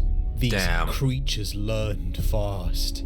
As the Imperium spread further and further across the galaxy, the Imperium of mankind grew. Even he's calling them creatures, which is like kind of disregarding their humanity entirely in a sense. That's kind of fucked, you know. I can understand why he's doing it, but like, goddamn, you know. Wow. There were strong disagreements from the start among the Mechanicum. Yeah, I feel like, and that's the thing, I don't feel like the Emperor at this point could have taken the Mechanicum, especially when you're talking about the armadas that they possessed, the Titan legions that they possessed, all their advanced tech from, you know, the Age of Strife and all that. I really think it would be suicidal to attack them straight up. Like at the point when, you know, the Terra has just been unified and they're just starting the Great Crusade, I think it would be like a bloodbath to try it. I feel like by the time you do conquer the planet Mars, you might as well have, you know, not have for what you're going to gain out of it, because it's going to be fucking rubble by the time you get there, you know? Everything's going to be rubble. And you're going to have literally no resources to do anything else in a war that big. Further across the galaxy, the Imperium of mankind grew, transforming Terra into a bustling administration hub, something that over time drew more of the attention of Constantin, as the Primarchs and their legions spread out, conquering, leaving the cleanup and the real compliance to others. Decades upon decades of war, Constantin and the Custodians fought alongside their Emperor in achieving compliance across the galaxy. The dream, the grand vision at the Imperium's heart, was within grasp. The Emperor decided that the Great Crusade was stable, and the next great work upon Terra would begin. On the world of Ullanor, cleansed the filthy Xenos, the Orcs. A grand triumph was prepared. Billions of Astra Militarum regiments. It's cool because, like, obviously in modern 40k, you don't really see the Custodies get their hands dirty outside of the palace, in a sense.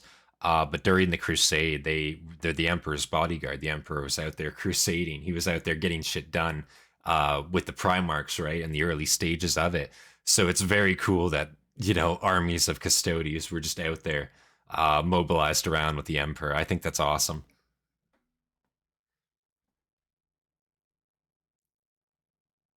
There's a video about the viewpoint of a Custodes. I think it was from Vox in the Void. Shows how inhuman they really are. I'll have to check that out sometime. I love Vox in the Void. He makes great videos. The Emperor would have just released the Void Dragon on them. Yeah, maybe. Maybe. I don't know, man. I feel like with the amount of Titan legions and shit that they have, I don't know. I feel like, again, it'd be a pretty big run for their money, that's for sure. Triumph was prepared.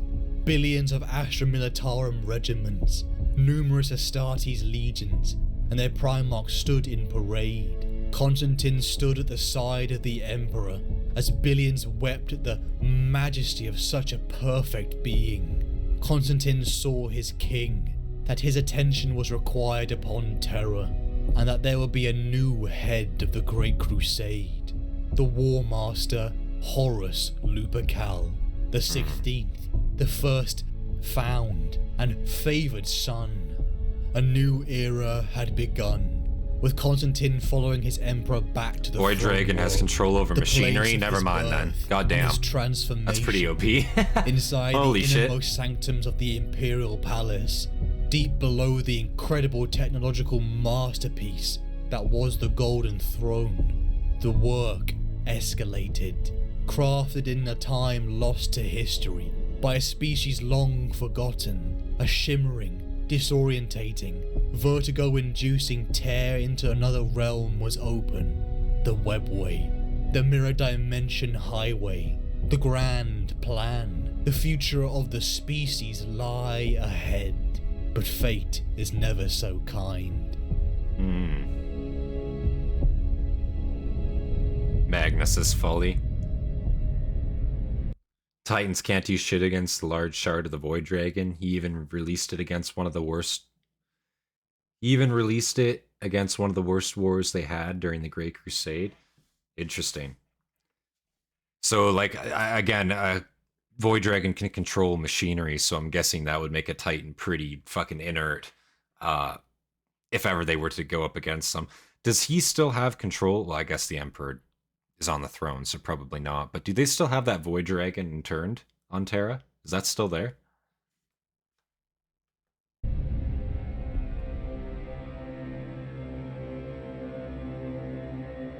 Valdor was among them, his long cloak whipping in the ash-blown wind. More than 60 custodians of the Legio, plus hundreds of support troops and regular auxiliary units, were gathering for the push north. The Captain General looked almost untouched by combat. His armor was close to pristine, giving off a reflective aura under Prospero's blackening skies. His Apollonian spear seethed with energy, wrapping the golden shaft in a corona of false sunlight. Damn. He moved in the way he always did before battle, proud, confident, measured. Simonis bowed as he drew close. Grim labor, Vestarios. Valdor said. Indeed, Lord. Now that I see this place, He had been intending to say that he wished to see it utterly destroyed. He had seen sorcery of a scale and depravity he had never witnessed before, but he never got the chance. The Land Raider jutted in close, gunmetal grey, adorned with blood-red decorations of writhing serpents. Goddamn. It was the first of more than 20 such troop carriers, driven insanely fast through the rubble and kicking it up like a ship throws a bow wave. For a moment, Simonis never even saw Leman Russ. He had certain expectations of primarchs, that they marched on foot at the head of their armies, issuing orders in clear voices like his own master. He did not expect them to ride into war. Hanging off the back of a personal transport one-handed and swinging a damn sword around like a berserk.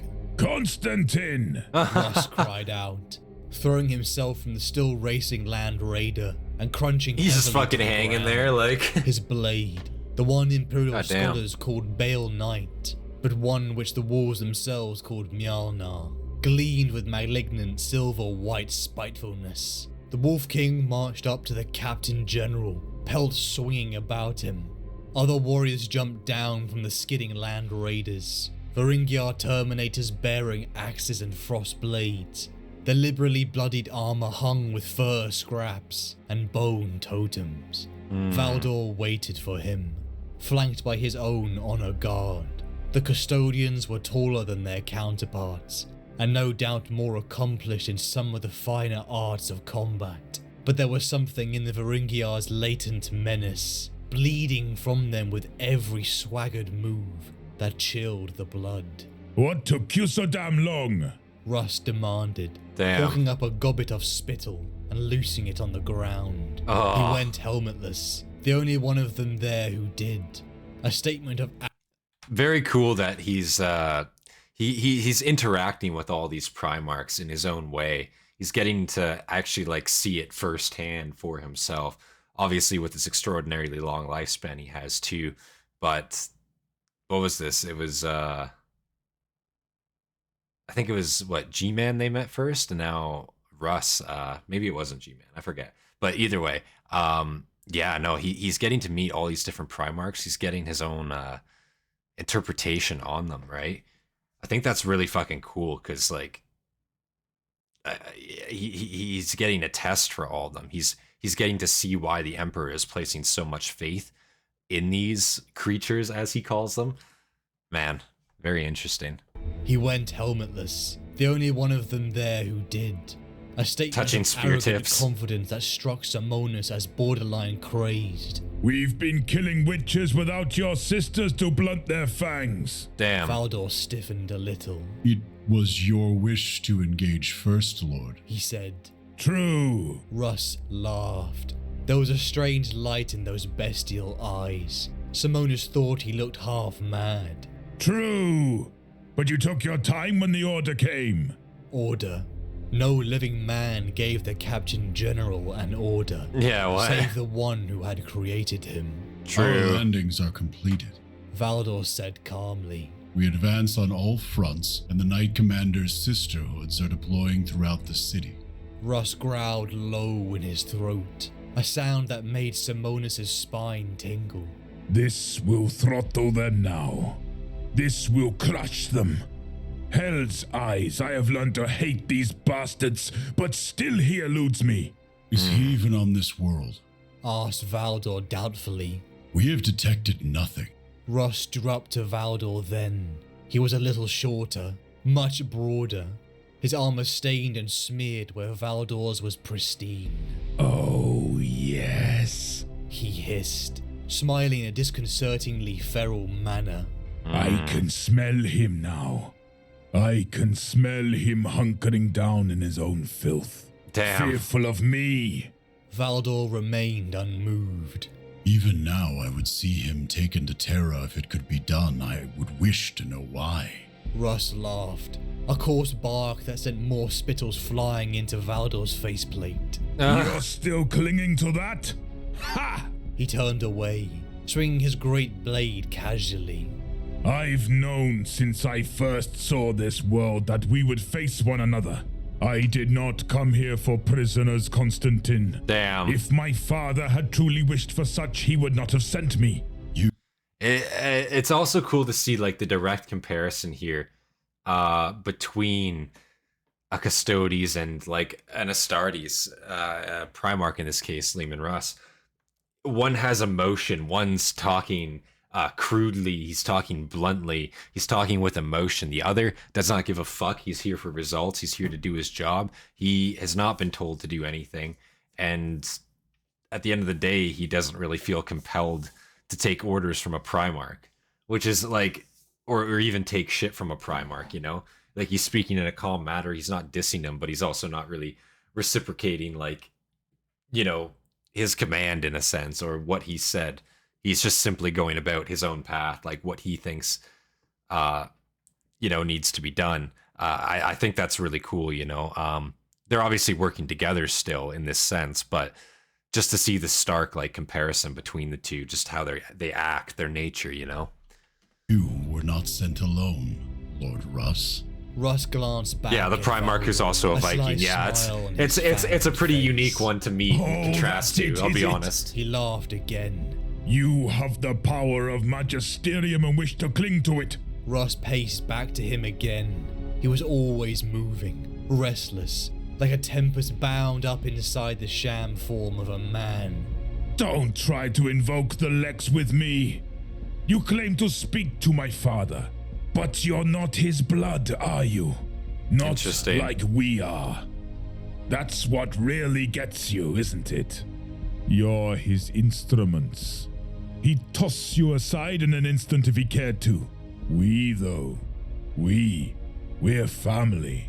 Russ gave out a great belly laugh then, amused by the idea. You'll never understand that. Valdor didn't reply for an instant, seemingly genuinely nonplussed. There are so many errors there. Yeah, that's cold as fuck. I don't know where to start. Damn. Reply never came. That's fucking awesome. Fresh water blast boomed at the end. There are so many errors there. I don't even know where to start. Is all he has to say to that. Holy shit, that's awesome. I think that's a fucking fantastic response. Oh, we are family. You'll never know. You're not real blood. Holy shit, he says as he shakes his head, looking at him in disbelief. God damn, man. I kind of feel bad for Russ there. Holy shit. Russ is just a silly little guy. Don't be fooled. He hid behind the savage facade. But a reply never came. Fresh mortar blast boomed at the end of the avenue. The Land Raiders gunned their smoggy engines, and the grav tanks swung round to target new markers. In the far distance, where one of the many great pyramids slumped in burning ruin, and the clouds deepened towards inky vortex, the enemy was moving. They stir! Valdor said that's cap. Yeah, exactly. He instantly called bullshit. There was no pause. He's like, yeah, okay. The walls were crying out battle chants. Sure, Russ. Slamming their blades against their armor and slavering for action once more. Try to keep up, Constantin. You'll have to get your armor dirty sooner or later. And then the column powered up and thundered down the shattered avenue. followed by looping packs of grey hunters and whole contingents of bound auxilia. He says he's got to get his armor dirty sometime, but I don't think he realizes his armor is not dirty because he hasn't been putting in the work. His armor's not dirty because, you know, he hasn't been struck. You know, he hasn't gotten dirty, you know. He's been putting in the work, make no mistake, but his armor just doesn't get dirty. It's got a natural shine to it, you know what I'm saying? Looping packs of grey hunters and whole contingents of bound auxilia. Simonis watched them go. The Aculon guard remained static around them, their helm faces magnificently blank. Is he in his right mind, Lord? He ventured, No, looking up he's at not. Valdor inquiringly. Valdor didn't respond immediately. He watched the wolves race into battle, whooping and hollering. It was impossible to gauge what he thought behind that ornate mask of Oromite and Cerulean. Primarchs. He said, finally, a single, withering expletive that sounded as close to a curse as the Captain General of the Expletive. 10,000 would ever get. He has unleashed something he does not understand. Valdor Oh. said, staring at the distant Russ and speaking slowly and deliberately. Just as Magnus did before him. What is it with them all? Where did they get this monstrous pride? More Oh. flagstones cracked, and Simonis heard the sighing creak of breaking stone. There was no sign of the Primarch, of the 1,000 Suns now, only the endless bellows of his assassin. Damn. He lurched over to Valdor across the tilting flags, daring to reach out to pull him back from the edge. But at last, the Captain General turned away, as the debris of a world's demise blew about them in a furious eddysis. He Oof. finally reached up to remove his helm. It came loose with a hiss, and Valdor inhaled the first unfiltered air of doomed Prospero.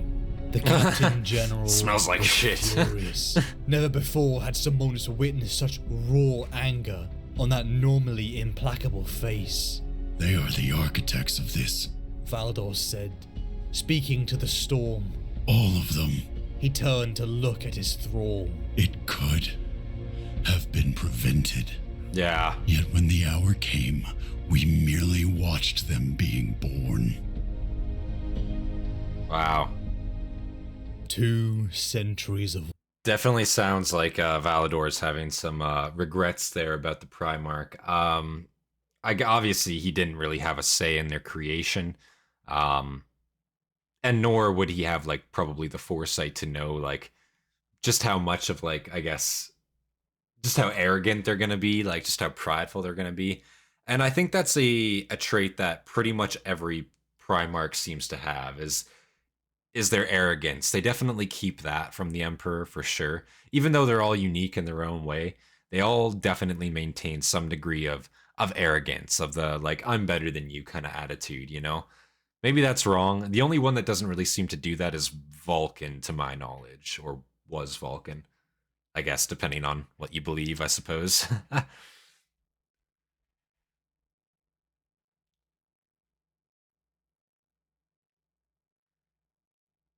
It's a shame it isn't mentioned here. Arthur screaming in a closet about how dog Magnus is. I don't like Russ, so if it doesn't come back, I'm not complaining. Malkador, in a sense, didn't like the final design of the Primarchs. Yeah, they definitely seem way too cocky for their own good. Like, way too much of their, I believe, problems comes from the simple fact that they get themselves into way too many problems, you know? Or they just, like, have faith where faith should not necessarily be placed, you know? Rather than in themselves, it's in someone else. And when they eventually get let down, you know? Some of them have recovered since then, I'm sure, and some of them do, I think, recover. I haven't watched, you know... I don't know all the lore of the Primarchs, but from what I've seen, a lot of them do get let down pretty harshly. So there's that. 2 centuries of war. The Great Crusade had expanded far, and now the Imperium encompassed billions upon billions of humans. But a rift had begun to form, a festering wound that had finally spilled into a question, a decision that needed the approval of only the Emperor. The use of psychic powers within the Legiones Astartes. Two sides had been drawn up.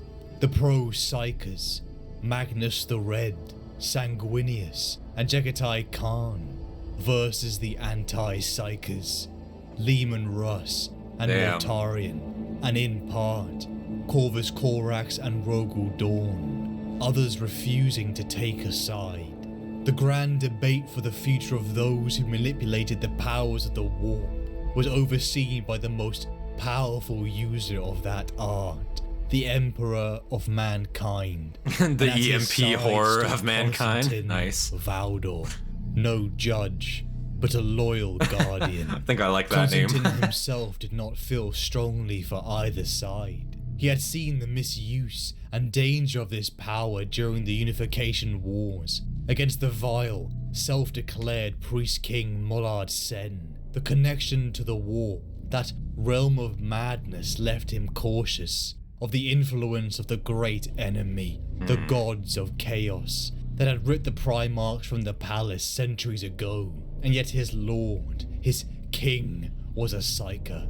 Constantin had seen his emperor wield his abilities Subtitle for the W, good true. of the Imperium. He knew the value of astropaths and navigators, whose existence and powers were vital to the survival of the Imperium, keeping an empire's logistics alive with their very connection to the warp. The Council of Nicaea had begun, each side presenting their case with passion, but all turned into disaster with the revelation of the Primarch Magnus's hubris. He had delved too far. He and his legion were unstable, burned like a hand too close to the flame, as they were walking the path of those who had brought about the horrors of Old Night, the age of collapse from mankind. The scars were felt upon every world in the galaxy, a time of rampant... Magnus was the one, if I remember correctly, he was the one that, maybe it was a different guy. Who was it that opened up that warp storm over Terra and like really like fucked, what was it, the Webway project that the Emperor was working on? Like absolutely annihilated that? Who was that did that? I forget his name. Was it Magnus? Is it Magnus? I'm pretty sure. I thought it was Magnus. I just didn't want to misname him there because, you know, but that was so fucking detrimental. It was him, the Cyclops motherfucker. Yeah, true. and uncontrolled psychic nightmare.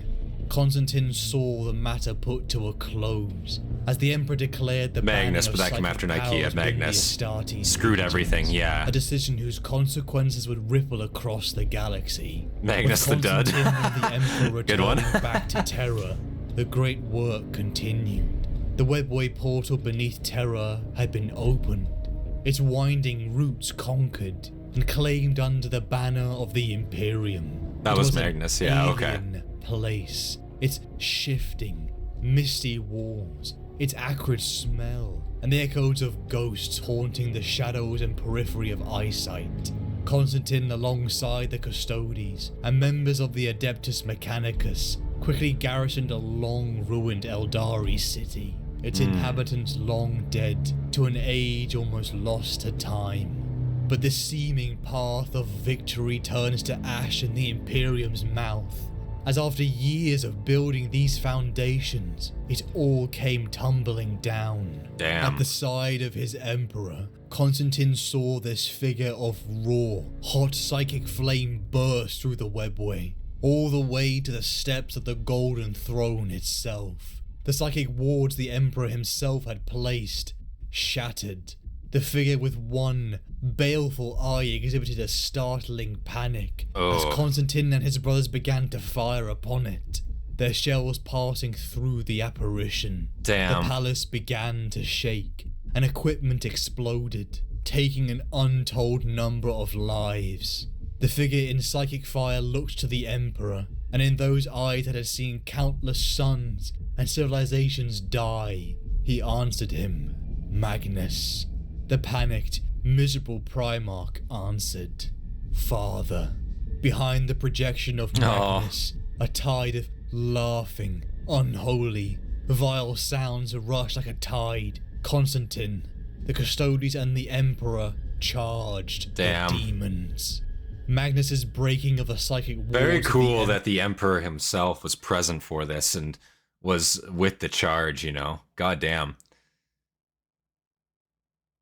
Magnus is kind of dumb for being an immortal space wizard. Yeah, I mean, I definitely really fucked everything, what he did there. I mean, I don't even know if it was intentional necessarily. Like, I don't even believe he did that on purpose. He just, like, you know, the Emperor, I'm pretty sure, just, like, sent out an open message like, hey, don't be doing any funky psyker shit outside of Terra for this amount of time, and he went ahead and did it. So, I'm pretty sure, I could be wrong, but I'm pretty sure that was the general gist of it. A man who gains a measure of power does not become more powerful, he becomes more reckless. That's true. Dad, I'm just here to, oops, like, literally everything fucking explodes around him. Like, what? Fucking idiot. Charged the demons. Magnus's breaking of the psychic wards of the Emperor had doomed Terra. It's still sad that this is happening because Magnus was trying to warn the Emperor about Horus failing. That's true. Only stabilized he didn't do it on Emperor's purpose. might. Magnus had broken the Edict of Nicaea, but most importantly, he had broken the dream for the species. Damn. The Emperor, for all of Constantin's life, had remained controlled. His displays of humanity waxing and waning over periods we would call lifetimes, but his fury was obvious. The censure of Magnus the fury was obvious immediately. Aww. And a contingent of Custodies and Sisters of Silence led by Constantin were sent to aid the Space Wolves Legion, the Thousand Sons' rivals, in the seizure of Magnus, to stand trial upon Terra. Arriving within the Prosperine system, Constantin was united with the Primarch Leman Russ. The enormous figure drew up close, boisterous and lively, just like how he had been when the two had met near 2 centuries ago. He thought the Emperor wouldn't listen to him any other way. I guess, but still, what a radical way to send a message, man. Leman Russ was the animated, living thing that drew all eyes upon him. Leman and Constantine, both weapons forged by the Emperor's personal hand, yet where one exemplified order, the other was freedom. Constantin, despite his cautions, liked the Wolf King, even if at times their natures mixed like oil and water. True. You claim to speak for my father, but you are not his blood, are you? Not like we are. That's what really gets you, isn't it? You're his instruments. He'd toss you aside in an instant if he cared to. We, though, we're family. Constantin was an instrument. Something he had told Ushatan long ago. Yeah. He was to be cast aside. He acknowledges that. No longer needed. But the idea that Leman and all of his was any different? Believed themselves to be family. Yeah. With a man so far above mortal connections. Like, and again, yeah, that's the thing. Like, he's totally like hitting on the nail on the head here. Kind of what I was saying, you know. Like, I don't believe he gives a shit. Like, he's silly to believe that, you know. He, like, Valdor here acknowledges what he is, but the Primarchs never seem to acknowledge what they are. And maybe that comes down to the fact that the Emperor is willing to lie to them, to call them his sons. At least, like, if you're gonna, like, do it, don't manipulate them. I would say just be honest with them about what they are, what they're here to do, you know? And then they can deal with that in their own way versus, like, you lie to them and then it's like, fuck, you know? You're just breaking any loyalty they did have. I'm a tool, at least I can admit it. Exactly. Like, that's exactly right, Hobbit. There's literally. Themselves to be family, with a man so far above mortal connections. Puzzled closest one to family to the Emperor was Malcador, probably. I agree with that. I'd say probably Malcador. Tools, loyal.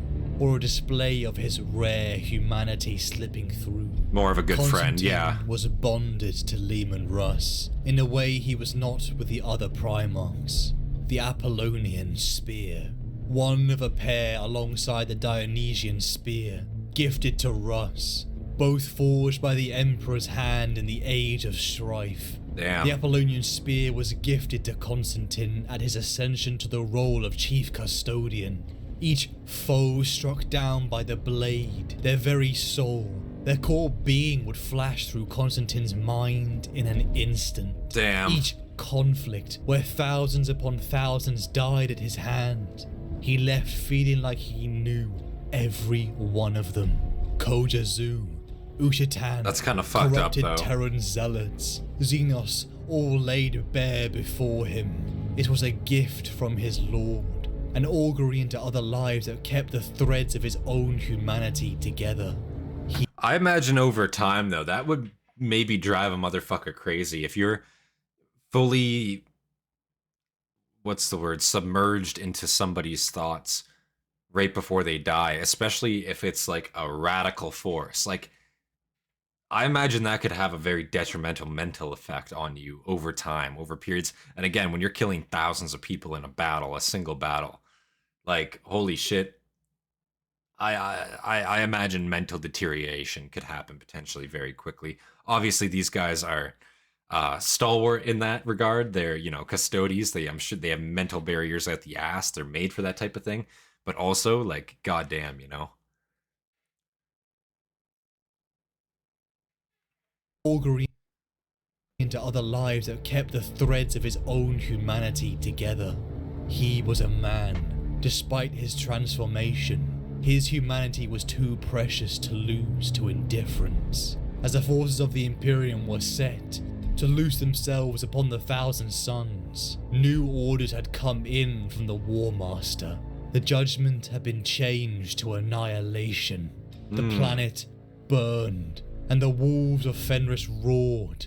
As the Custodies marched, billions of lives were lost, and each thousand sun, such as Phocis Takar, Constantine cut down. He saw their treachery, their gene flaws. He saw them become monsters in his own mind. Damn. Mutated beyond recognition. 30 Astartes stood against him, each gifted with prescience, but still they fell single-handedly to the unbelievable strength of Constantine. God. The hubris of Magnus had brought him here, and at the moment of victory, the Wolf King victorious in his duel with the Crimson King, they vanished. The Thousand Suns were gone, and in the ashes of a world on fire, amongst the failures and hubris of another Primarch, Constantine came the closest in his entire life to anger. They are the architects of this, their monstrous pride. It could have been prevented, yet when the hour came, we merely watched them being born. I see. So they went there and they kicked some ass for sure, but wow. Burning of Prospero is depressing, yeah. It really didn't need to happen. Like, again, the people there had nothing to do with Magnus or his flaw, you know? So I feel like, yeah, that was a vast overstep of power. You can blame Magnus for sure, but at the end of the day, how are you going to burn an entire planet down for the sins of somebody who's in charge of that planet? Who, by the way, you put in charge. Like at the end of the day, again, like, the Emperor can be pissy about this, but man, you put him in charge, right? Like this was your doing at the end of the day. You also technically had the presentience, the precognition, the foresight, I should say, to know potentially that this was going to happen, you know? So I just feel like, goddamn, like, bro, like, why even, if everything was resting on this project, why would you do anything at all to risk even that happening, potentially at all? Like, you know, like, assuming you could see like an outcome where this goes wrong, I wouldn't even do anything that could risk that potentially.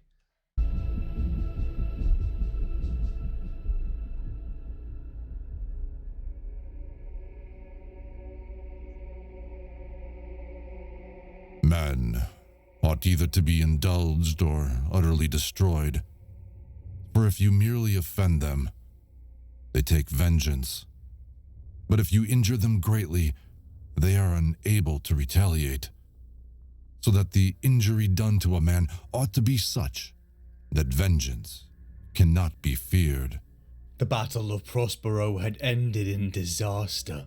Their objective failed. Returning back to Terra, Constantin heard the news that would change the fate of the Imperium forever. The War Master Horus has declared open rebellion. Alongside the Emperor's children, Death Guard, and World Eater legions. Open rebellion was now alive, and like a malicious disease that would wash across the various worlds of the Imperium. Constantin confided in his fellow custodian. He had been there when Horus Lupercal had been discovered by the Emperor. He had watched him, seen him learn, and grow into command of his legion. He had seen him be crowned War Master at the triumph of Ullanor. He knew the hidden pride that lay beneath the humble mask. He pondered on the idea of a building resentment fostered outside of the Emperor's influence. But it did not add up. It was not enough to fuel a rebellion. Perhaps something had driven him to Horus deceived Russ, told him that the Emperor had changed the order to capture him, and now wanted Magnus dead. Chosen. The realization this part of the lore. Horus's betrayal. Hold on a second. So this part of the lore is bad because Constantine was on Terra during Magnus's Folly and was told to bring Magnus back, not to kill him. And so the fact that he attacked Prospero is just bad writing. Is that a popular opinion? Is that a popular opinion? Valdor would have changed his order regardless of what Horus says. That's fair. Malcador the hero, burning a Prospero is depressing.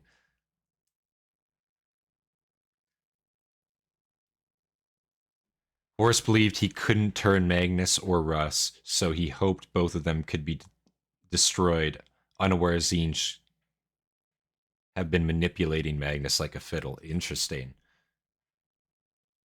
Damn. The burning of Prospero was just bad. Even Dan commented on how they wrote that story before they fleshed out the timeline. That's fair. I mean, I guess when you get down to, like, you know, the end of the day there, when you have so much lore, you have so many conflicting storylines, I imagine it must be very, very hard for the writers to keep track of just everything that they have done.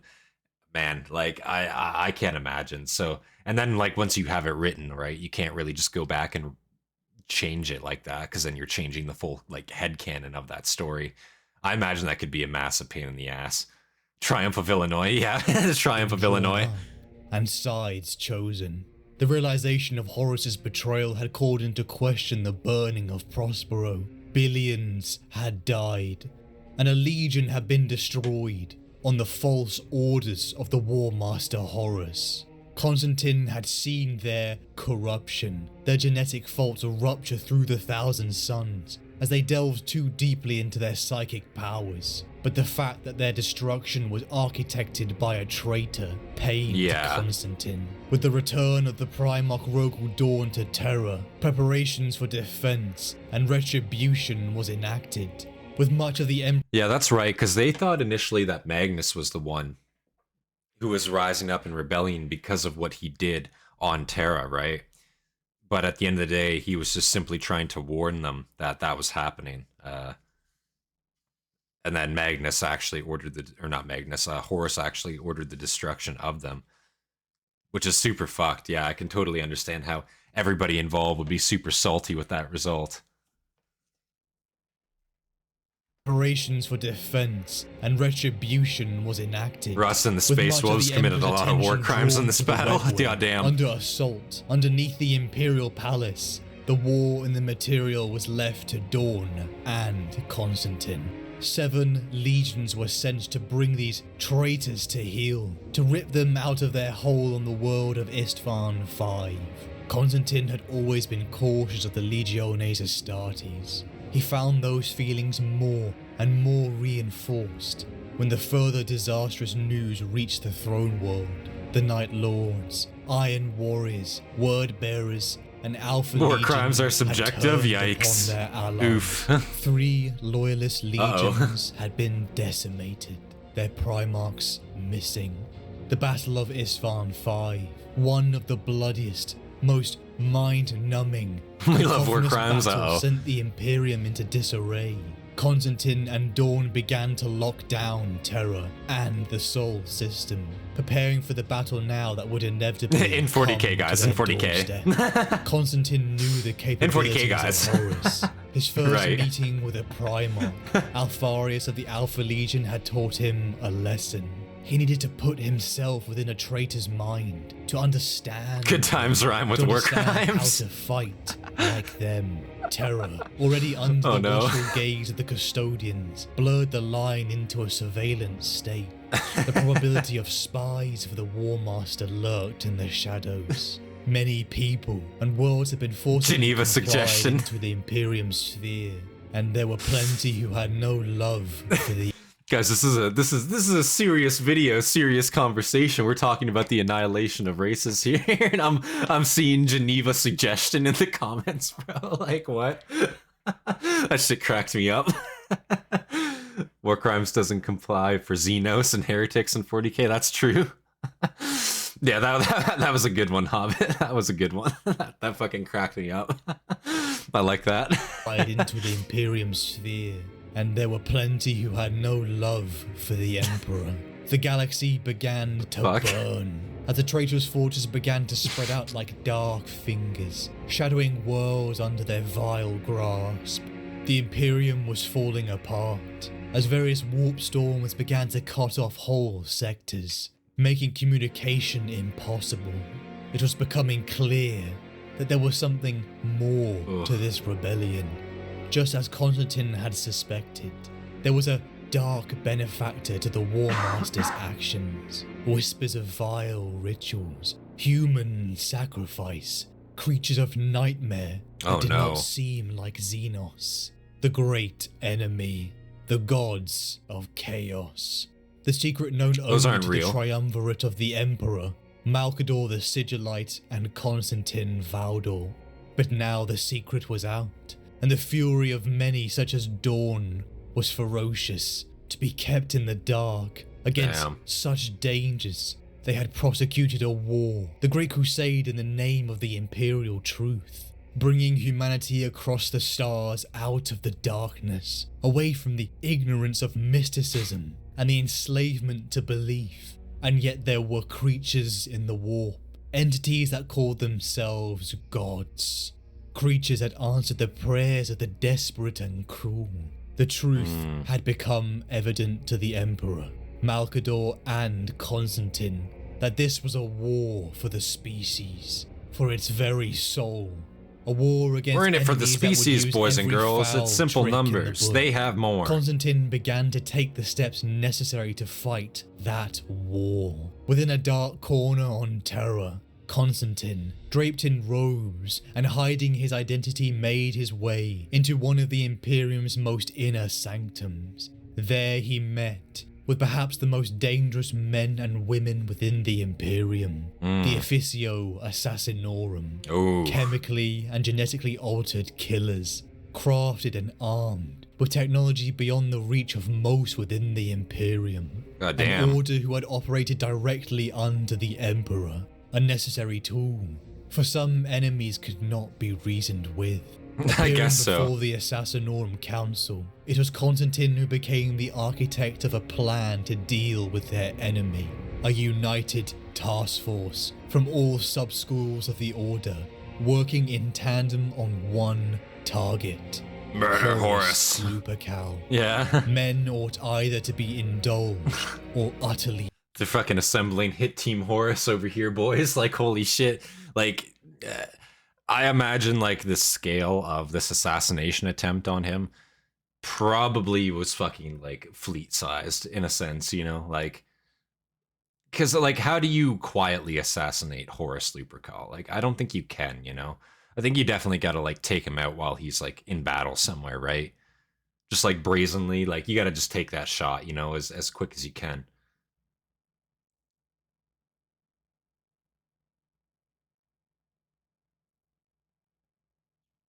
War Crimes doesn't comply to Xenos yet. Off to make Unit 731 look like a good way to go. Holy shit, man. There's going to be a big sad next time Roos comes up again. Oh no. Lupercal. Men ought either to be indulged Horus or Lupercal. utterly destroyed. So true. For if you merely offend them, they take vengeance. But if you injure them greatly, Get him on the toilet, they true. are unable to retaliate. I guess So he that doesn't the need to use the injury done toilet to though. a Their suit man does all ought that to for be them. such that vengeance cannot be feared. Horus needed to die. Emperor's son or not, he was a threat to his master. What some would consider cowardly, others might call expedient. Expedient. Constantine's movements had Oh, not no. gone unnoticed by the Praetorian of Terra, Primarch Rogel Dawn. He confronted him, clearly disturbed by the secrecy and the implication of this hidden order's use. Constantine deflected and lied.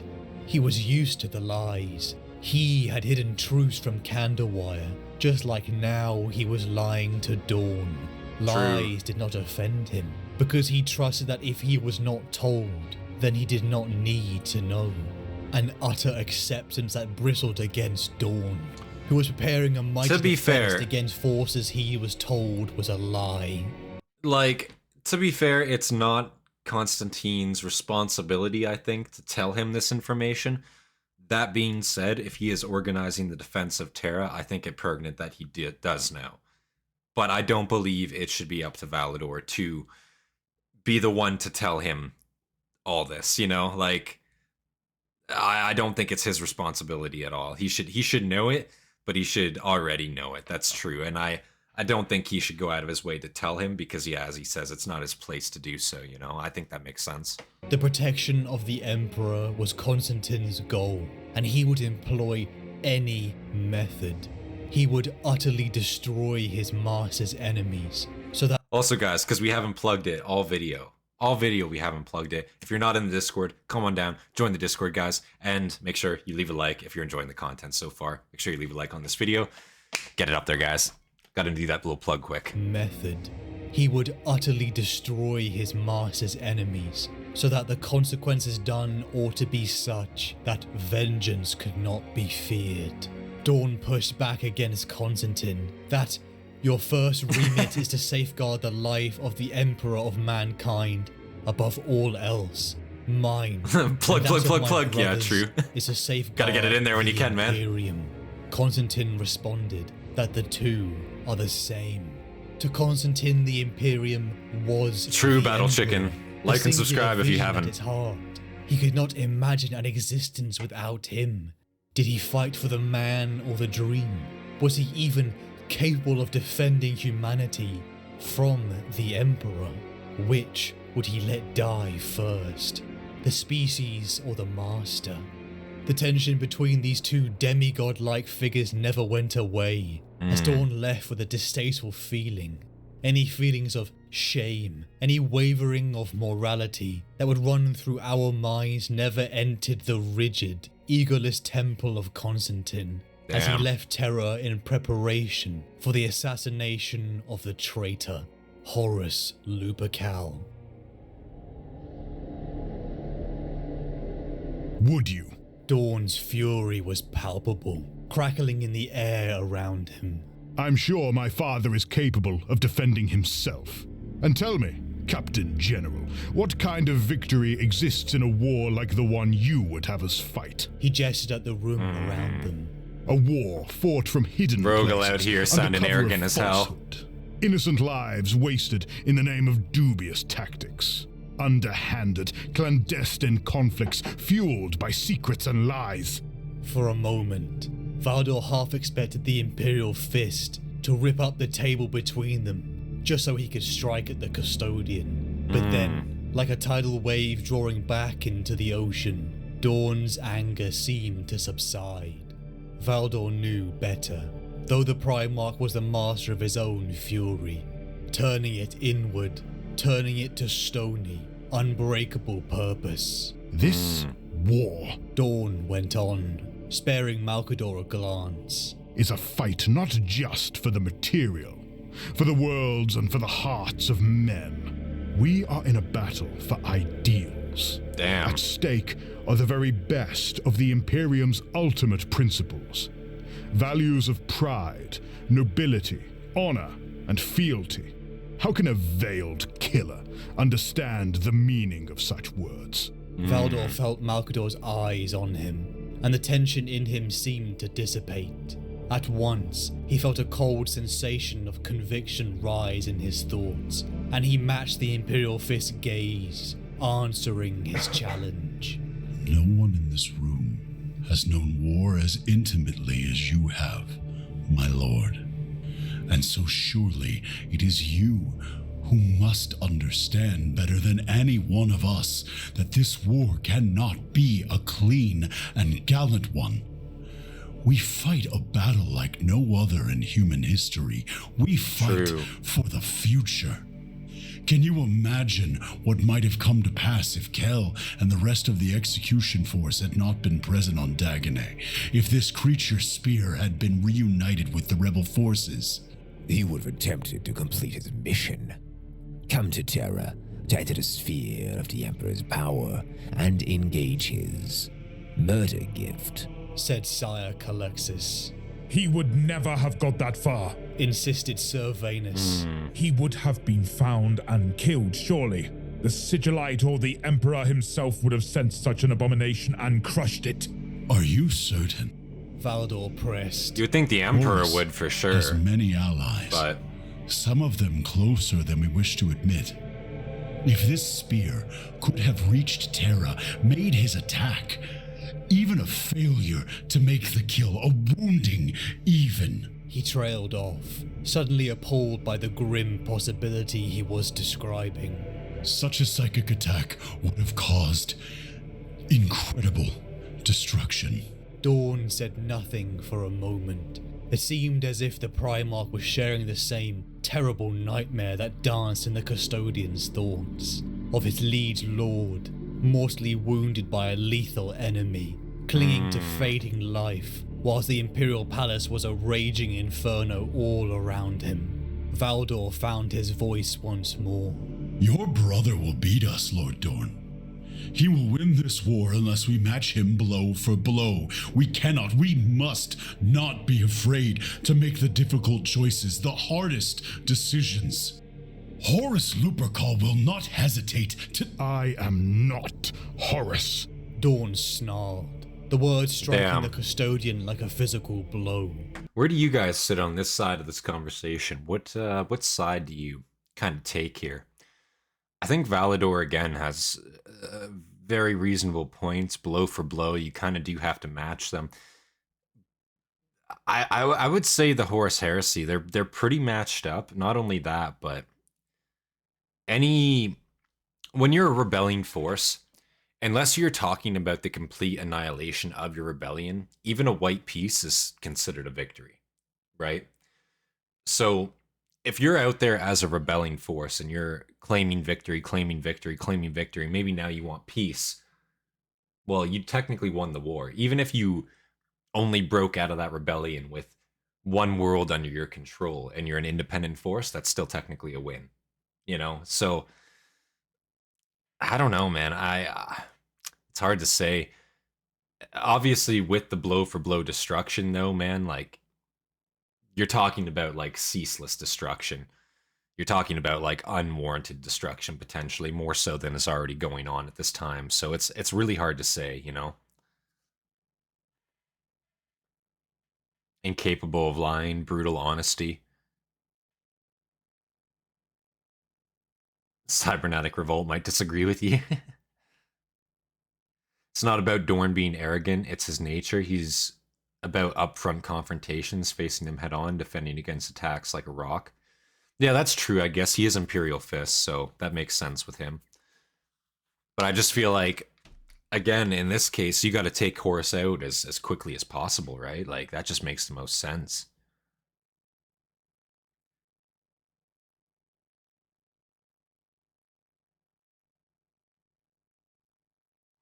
Depends on what you sacrifice, I guess. But on this, I am with Constantine. Like, he wanted to assassinate Horus, so what?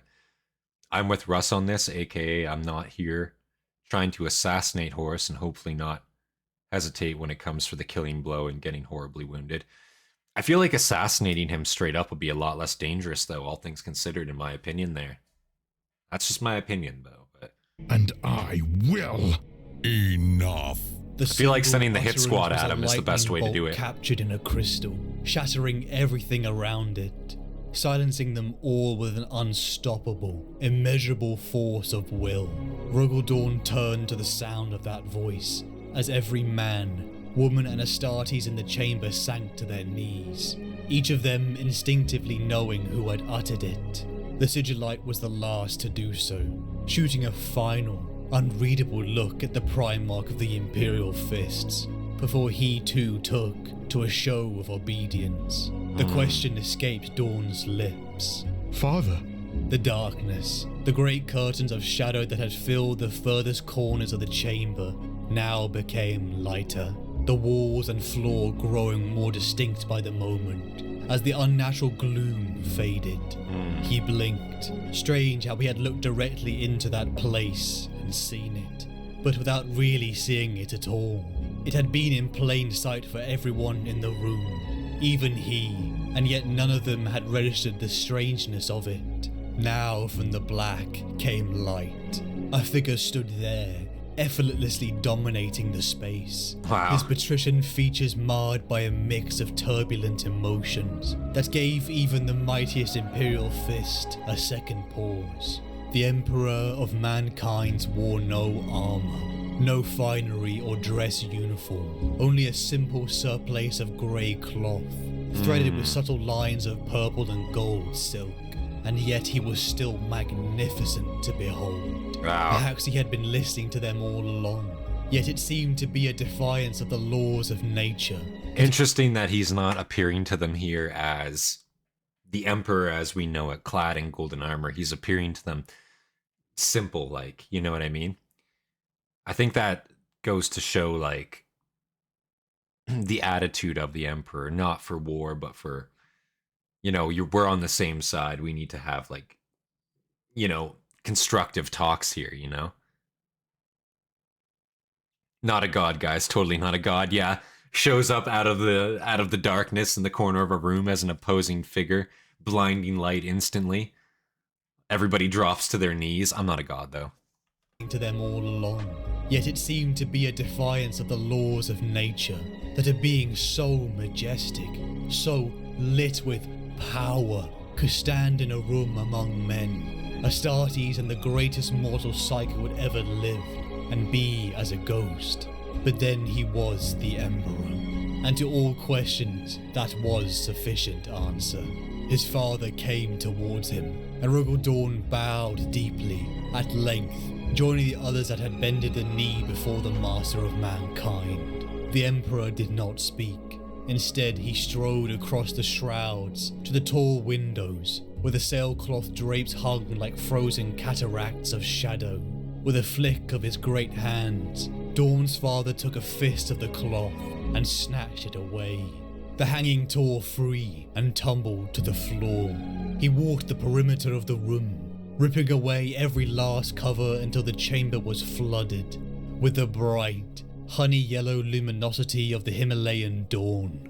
Dawn dared to glance up, and saw the golden radiance striking his father. It gathered its brightness to him, as if it were an embrace. For an instant, the sunlight was like a sheath of glowing armor about him. Then the Primarch blinked, and the moment passed. No more shadows, Said the Emperor.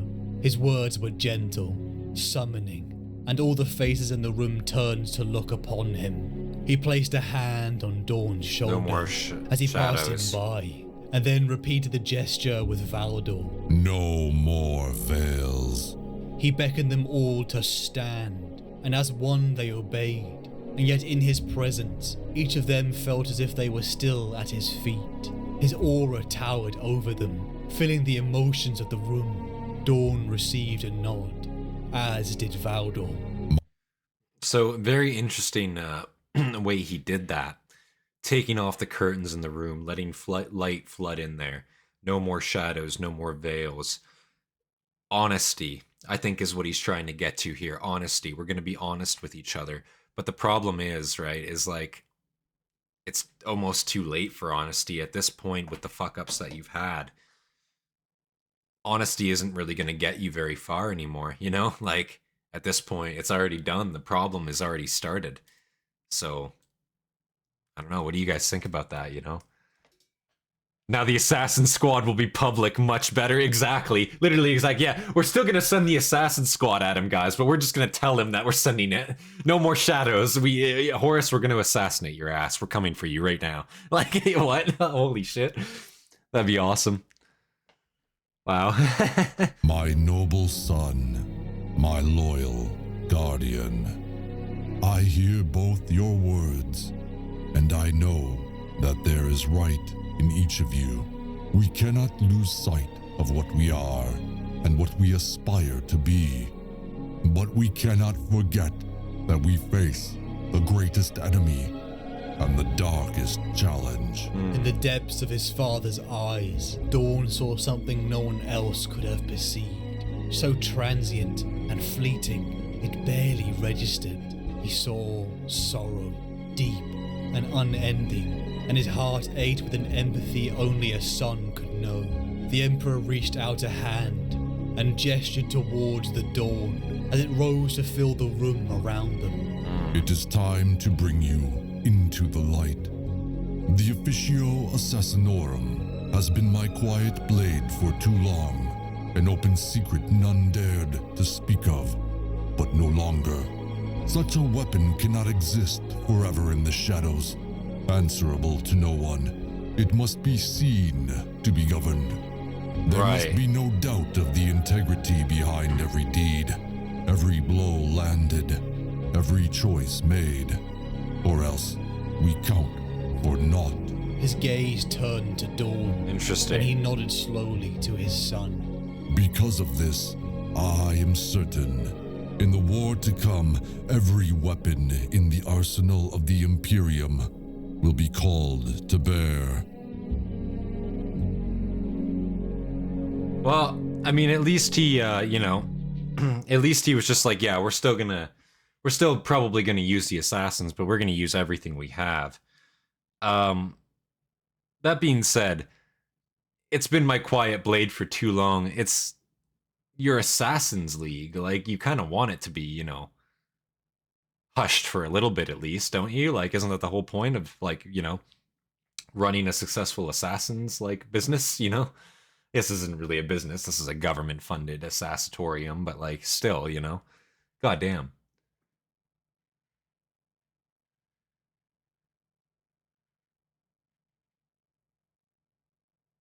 I mean, this is one of the few enemies where it's super justified to use the war crime weapons. I mean, that's fair. That's fair, I guess. Here comes the 2000 cal and material rifle. But come on, Emp. A good empire can't be built on such bloody foundations. I mean, most empires throughout history have been built on the bloodiest of foundations, and I guess not a single one has lasted, so we're still at that phase where not a single one has lasted, I guess, technically, so I mean, what, the longest one running so far is only really like 800 years, if you really want to consider that. 500 years, maybe. That's really about it, you know? Casual assassin. They think of that as the exercise of power. I do not blame them. They are creatures of power, built to dominate, but they are wrong. The term is older than that. It is the interpretation of the truth discovered through communion with the source. We are interpreters of it, not masters. We are slaves to it. That is our first lesson. All others are secondary. All other attempts had failed, intervened, and halted by the vile first chaplain of the word bearers. Lost because they didn't use their war Erebus. crimes properly. His dark patrons Fair. had whispered things into his ear, leading each imperial assassin to find themselves slain, even by their own tools. assembling a team of the most More war deadly crimes, I say. creatures that defied True. the confines of the word human. Constantin led them to their target destination on Dagonet, the mission taking some of them to the darkest and most rotten places upon this world. Constantin even finding his ship shot down by a bunch of junk hunters, unarmored, Junk hunters. staring down at the end of a barrel. However, he noticed something off in the distance, and with a voice that rumbled from the core of an enormous being, he declared, "My name is Constantin Valdor, Captain General of the Legio Custodes, and I hold the power of the Emperor's displeasure in my hand." Death was handed out at the fingertips of Constantin's hand, the miscreants exploding into mist and meat at the hands of horrifying assassins. That's kind of nuts. I mean, honestly though, like, if you're gonna hold this fucking guy at gunpoint, like, this dude's what, like 10 feet fucking tall, and like, he's clearly not a baseline human. I feel like as a couple of like scrap pirates, bro, like, you definitely got a punch in your fucking league, and like, this is so far out of your league, like, I don't even know how you got him in your vicinity like this, if you want me to be truthful with you. Kind of nuts, like, what the fuck? The plan continued. The target was in sight. Stepping down from the land speeder, they struck, eliminating him, only to find themselves duped. A body double. The plan had failed in regards to accept one detail. Spear. A nightmarish creature. A horrific melding of a psychic blank and the corruption of chaos. One drop of the Emperor's blood was the ingredient needed for an assassination plotted by the vile first chaplain, Erebus.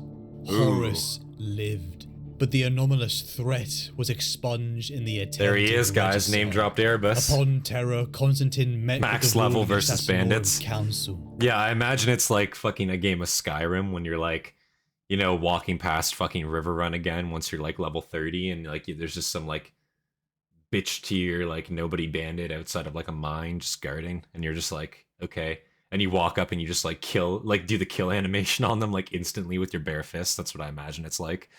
Like, pretty much. Captain Jack Sparrow runs into a Custodies on accident. Dude, Captain Jack Sparrow would have got out of that, and he probably would have like somehow swindled Valdor in the process. I'm just saying that right now. Everybody knows that Captain Jack Sparrow has like impeccable fucking plot armor, and he can't be killed. So, you know, Valdor versus Jack Sparrow. I think Jack Sparrow's got that one. I'm just saying. At the very least, maybe doesn't have it, but will get away alive. Upon Terra, Constantin. What did I say? River Run? Riverwood? Riverwood, not River Run. What the fuck is River Run? Where's that from? That's got to be from something too, isn't it? Assassinorum Council. The disapproval of Rogel Dawn was Riverwood, apparent. White Run. This way Fuck me, of it's been too war long. Was dishonorable. Gotta play A Skyrim sin again, I guess, in clearly. The Imperium Fuck. that they were fighting for. It's been But probably a solid, Constantin like, felt fuck, justified. like 2-3 years the since I tactics last were played Skyrim, dishonorable. to be fair. But what value did the idea of honor have on a man who had the feelings of ego purged from him? The gambit had failed, but the value of the death of this spear. River Run is Game of Thrones. You're so correct. River Run is Game of Thrones. That's totally where I'm getting that from, bro. Like, yeah, I'm fucking big on the Game of Thrones lore. 100% that's where I'm getting that mixed up from. 100%. River Run is Game of Thrones, yes. So true. Joke's on you, Jack Sparrow is a demon prince of Undivided. Dude, Jack Sparrow would totally be a demon prince of something. Like, he would... Or he's just a rogue trader. Like, could you imagine... Dude.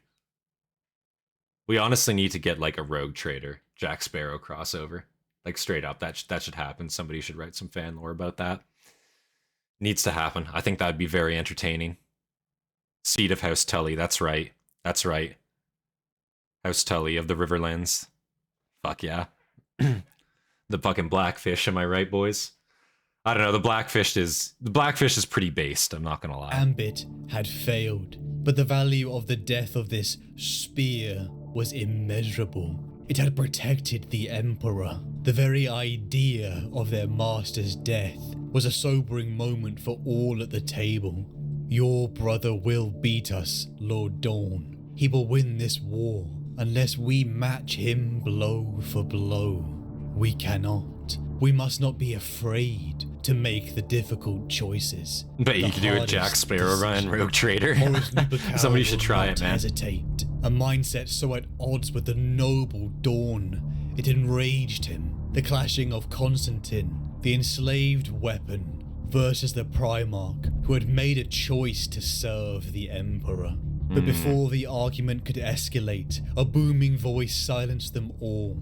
The Emperor, the brilliant, perfect being, spoke. My noble son, my loyal guardian, I hear both your words, and I know that there is right in each of you. We cannot lose sight of what we are, and what we aspire to be, but we cannot forget what we face. The greatest enemy and the darkest challenge. Jack, a rogue trader of House Sparrow in his sword-class cruiser, the Black Pearl. Bro, that fucking... Yeah, he is cooking. Hobbit is cooking there. That's fucking great. That's some great shit, guys. Honestly, we fucking in the Discord, guys, we should have our own fucking Jack Rogue Trader fan lore going on, guys. Should honestly make that a fucking thing. I should make a fucking should make a discussion page about that. I think that'd be really fucking fun to do. The two polar opposites were merged. The cold, calculating of Constantin, combined with the honor of Dawn, as the Emperor brought the Assassinorum into the light. A new, accountable force. A sentiment Constantin immediately accepted, even if he did not understand. The years began to drag on, as the Imperium burned under the assault of Horus, and the traitorous Primarchs and their legions, each of them slowly devouring and succumbing to the corruption of their dark patrons. More and more Primarchs I sense your first fan fiction coming and getting sued by Disney, bro. I'll post it here and you'll see my channel gone in a week. Straight up. Not only by Games Workshop, I'll have both their dicks in my ass right there, bro. Like straight up, everyone's gonna be coming for me. Disney and Games Workshop, both of them are gonna be on me. Like, I will never financially recover from this, like, simply is what that'll be. Like, holy shit, man. Oh my god. No, honestly though, like, that would be quite the fan fiction. I don't think I'd get sued for that. We would have to make it, like, very, very clear, not associated at all. This is purely a work of fiction, you know? For sure, for sure. Corruption of their dark patrons. More and more Primarchs. Dude, I would get come down on so fucking hard. Like, that would be awful. Scarred by losses against the traitors. It's just like clearly Jack Sparrow. And most surprisingly, obvious Jack Sparrow. Jagatai Khan. A legion's loyalty, who even Constantin and Dawn had held in doubt. Terra itself was almost unrecognizable, transformed into a bastion that would give pause to any force in the galaxy. Constantin saw the great towers, where he and the first custodians had sat with the Emperor, basking in his personal tutelage, places where they had once discussed philosophy and tactics. The birthplace of the Magisterium. MacMarrow, the pirate rogue trader. Custodies. There you go, MacMarrow, that would work. Started, and now were destined to be awash with smoke, fire, and blood. Jick Robin. Led to terror. Both loyalists and traitors knew this, and after over 7 years of civil strife, the War Master was preparing for this final strike. All able-bodied defenders were drawn up, ready to fight on the walls of this great bastion, except one, Leman Russ, Primarch of the Space Wolves. He had prepared his own gambit, a surprise strike designed to cut the head of the traitor's cause before they entered the Sol system. Constantin, Malcador, and the other Primarchs knew that there was no swaying him. Constantin met with Russ before his departure, noting the hypocrisy of Russ, with rune priests within his ranks. To Constantin, the ruling of the Emperor was absolute, and this break in the Edict of Nicaea was unlawful, despite Russ's protest that they needed to fight fire with fire. They think that as an exercise of power. I do not blame them. They are creatures of power, built to dominate, but they are wrong. The term is older than that. It is the interpretation of the truth, discovered through communion with the source. We are interpreters of it, not masters. We are slaves to it. That is our first lesson. All others are secondary. To Constantin, any method was allowed within the confines of the Emperor's will, the source. He could not make a choice to betray that will.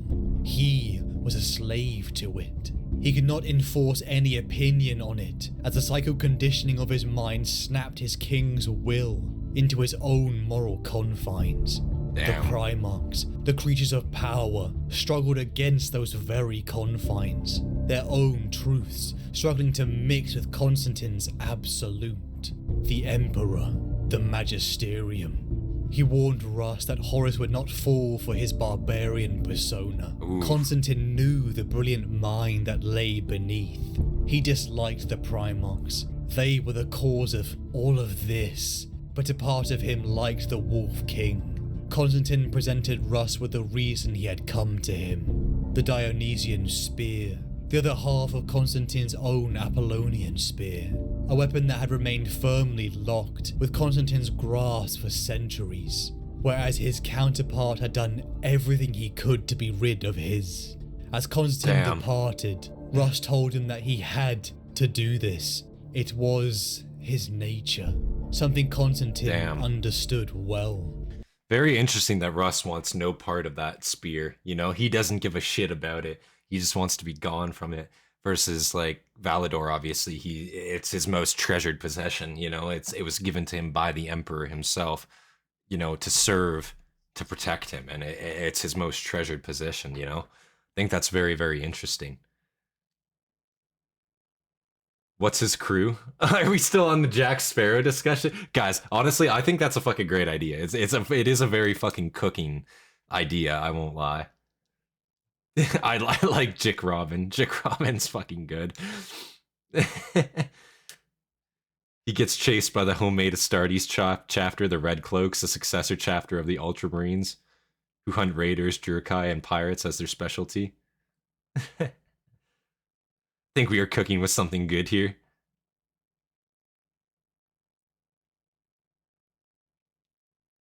Not as good as the Laughing God switching Khan and Fulgrim, but close, true. Russ again being hypocrite. No, I'm not using Psychers, I'm just using Rune Priests. It just happens to use the warp almost exactly like every other thing. Yeah, exactly. Like, the hypocrisy is so, like, pregnant throughout 40k, you know? Like, people have problems with one thing, but they're so willing to just go out of their way to do something basically identical to it to serve their own means.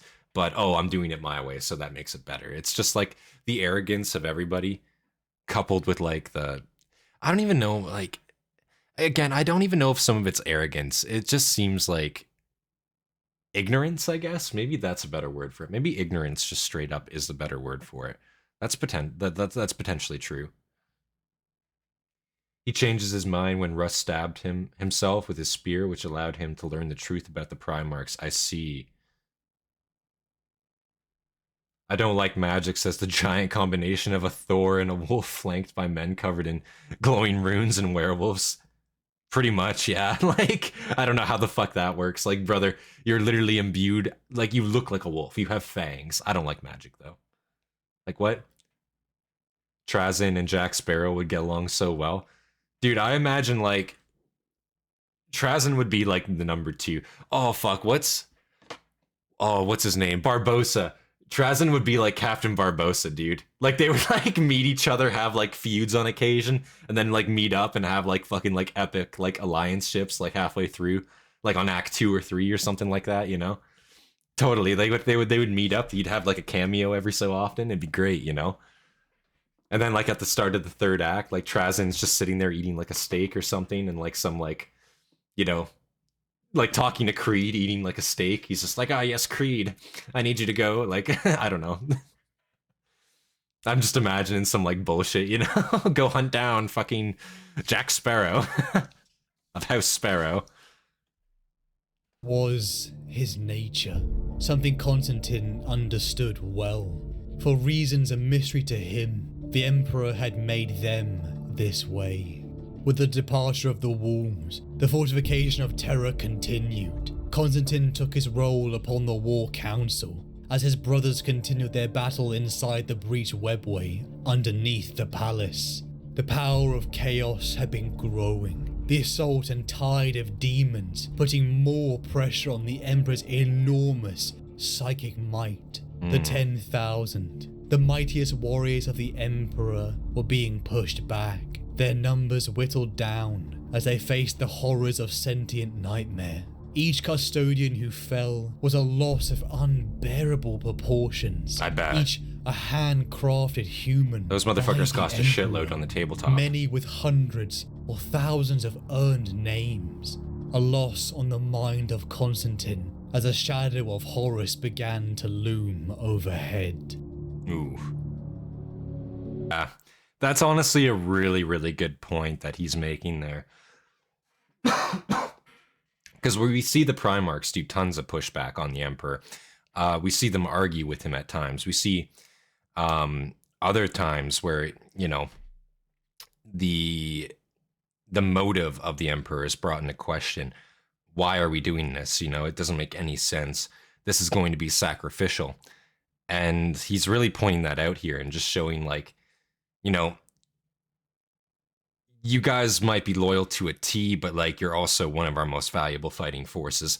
You can't really just go and fucking expend yourselves in that way, you know, necessarily. That's kind of what I'm getting from this conversation, at least. Jack would steal something to Trazin's and be running from him. Trazin would hate Jack for stealing his crap. That's true.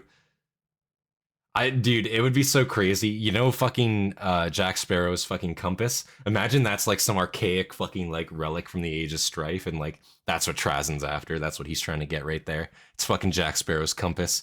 Always points to what you want most, and it's the only fucking one, you know?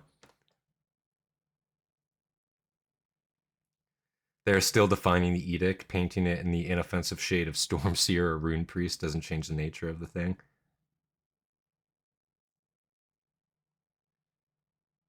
Trazin tries to mind shackle Jick Robin with a scarab, but somehow the Necron scarab gets drunk and becomes his pet, and Trazin spends the next 10 years trying to capture him and figure out what happened. The story of Dorn during the Heresy is tragedy to the extreme. Yeah, from what I've heard of Dorn fucking really has a rough time during all this. Dorn really gets fucking the rough end of the stick here. Not only does he get to see the Emperor in like a completely like devastated way, but he's also kind of left to like pick up the pieces afterwards, after Melchidor, after the Emperor. It's really Dorn that's there to organize the like all of it, essentially.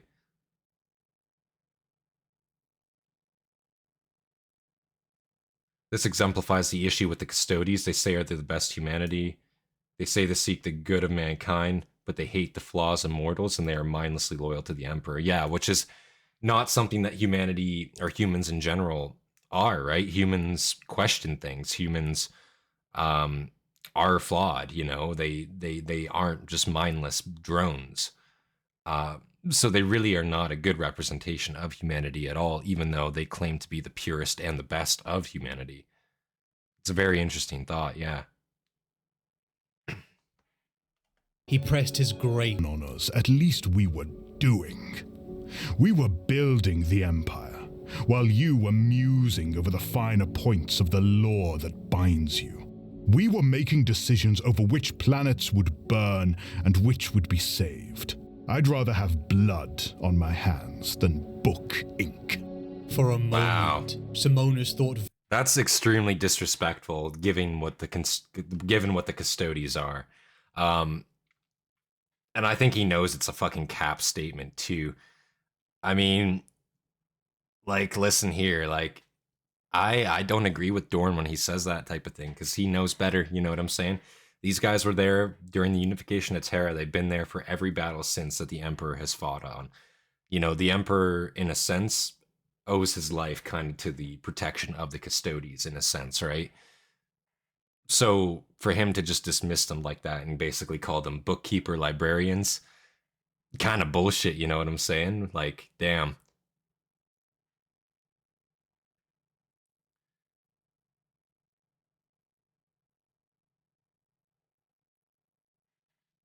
The Custodies always see the fault in others, but see themselves as perfect, the perfection of the Empire. Yeah. Valdor might snap then, release the anger that he was surely capable of.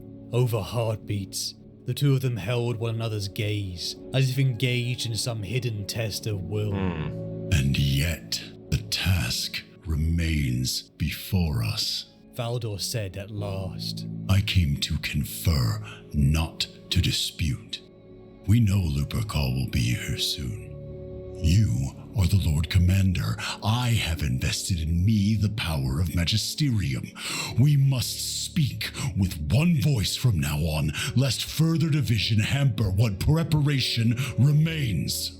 Dawn True. looked at the floor then, pressing his fingers together in an image of contemplation. Simona saw the curve of those mighty shoulders and had a mental image of the weight of the entire Imperium bearing down. So we see them butting heads there, obviously, again. You're with Dorn in that conversation? I don't know, man, because, again, Valdor went there with the sense of, we need to not be infighting here, we need to organize together so that we can defend Terra. This is about the species, you know what I'm saying? We're in it for the species right now. And infighting at that level is not going to get anywhere. So for, I don't know, for Dorn to go there and starting, like, because Dorn really seemed like he was causing shit there. You know, at the end of the day, Constantine was just following orders. He was following the orders he was given to a T, with faith that the Emperor had a grand plan for those orders, you know. Dorn disagrees with that, but he disagrees disrespectfully, you know. He pokes fun at him. I don't know. It's hard for me. It's hard.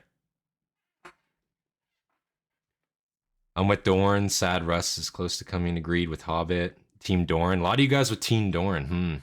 Interesting. I can understand his points. I just don't know if I fully agree with him. I think I agree with Valdor more a little bit here.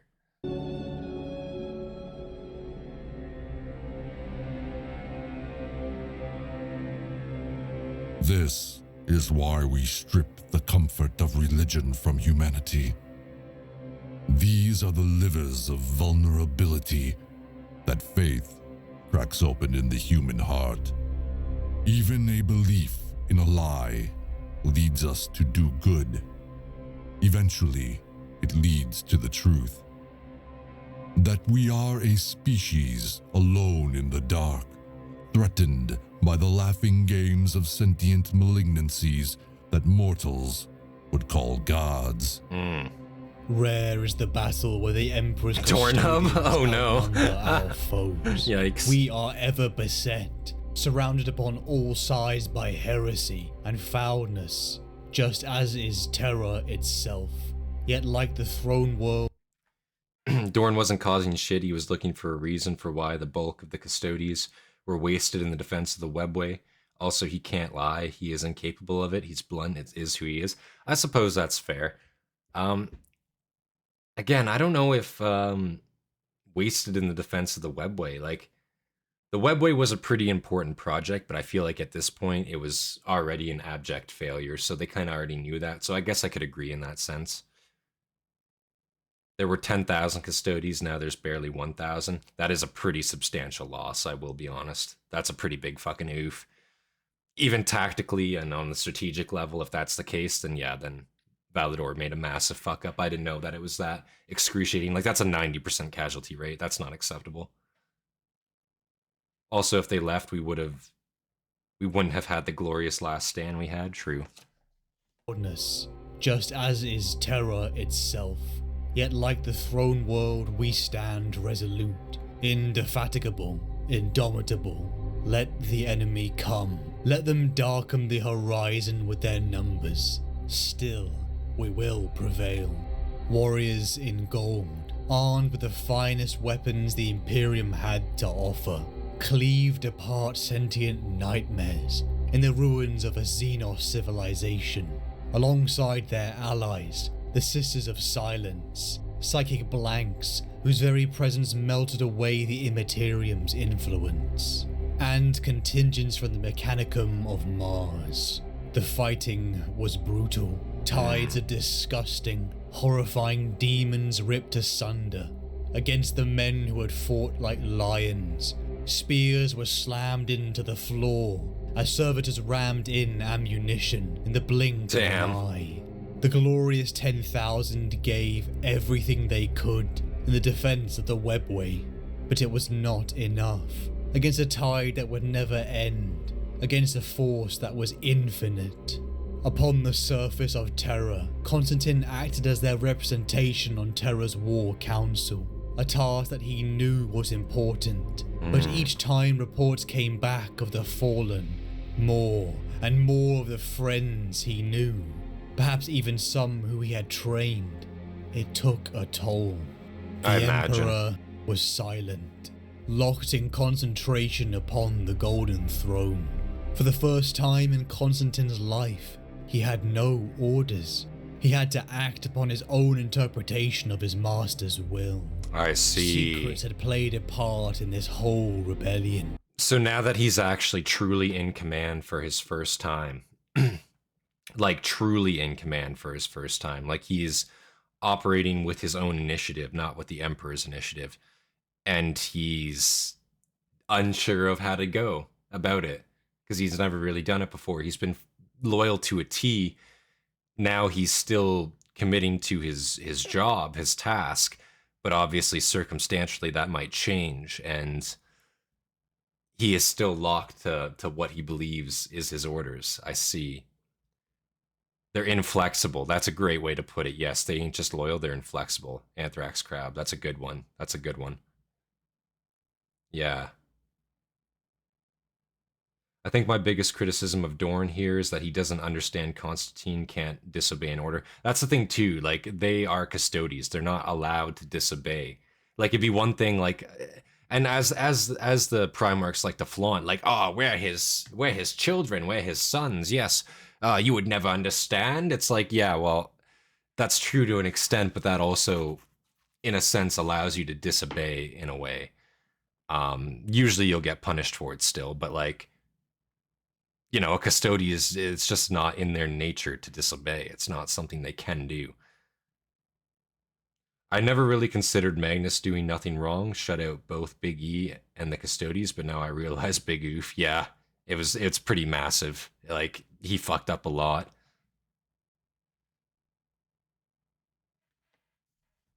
Yet there was one still only known to the Emperor, Malcador and Constantine. A dream slowly revealed to another, Ra Endymion, the son of Kojazu, one of the last tyrants of Terra that Constantine had slain, taking the boy for elevation into his brotherhood. The folly of Magnus had broken the wards around the webway, grounds the Custodians fought so desperately for, because of what it represented. Humanity was changing. Over time, it would evolve. Its psychic powers would one day rival the nearly extinct Eldari. It was a metamorphosis that could not be unguided. This is why we strip the comfort of religion from humanity. These are the livers of vulnerability that faith cracks open in the human heart. Even if a belief in a lie leads us to do good, eventually it leads to the truth that we... And I wonder, with him saying all this, what is the average Custodies' thoughts, I guess, on the way that the Emperor, or not the Emperor, but the Imperium turned out? Obviously, with the ecclesiarchy coming to power, the state religion coming into power, how must they feel? Because they've been around, again, like Valdor, he's been around for fucking ever, you know? He's been around since the start, so how must he feel about, like, this mad turn that the Imperium has taken in this direction that I guess a lot of them didn't see coming. To us, obviously, we could see it coming. But to them, completely left field approach. How the fuck did it get to this point, you know?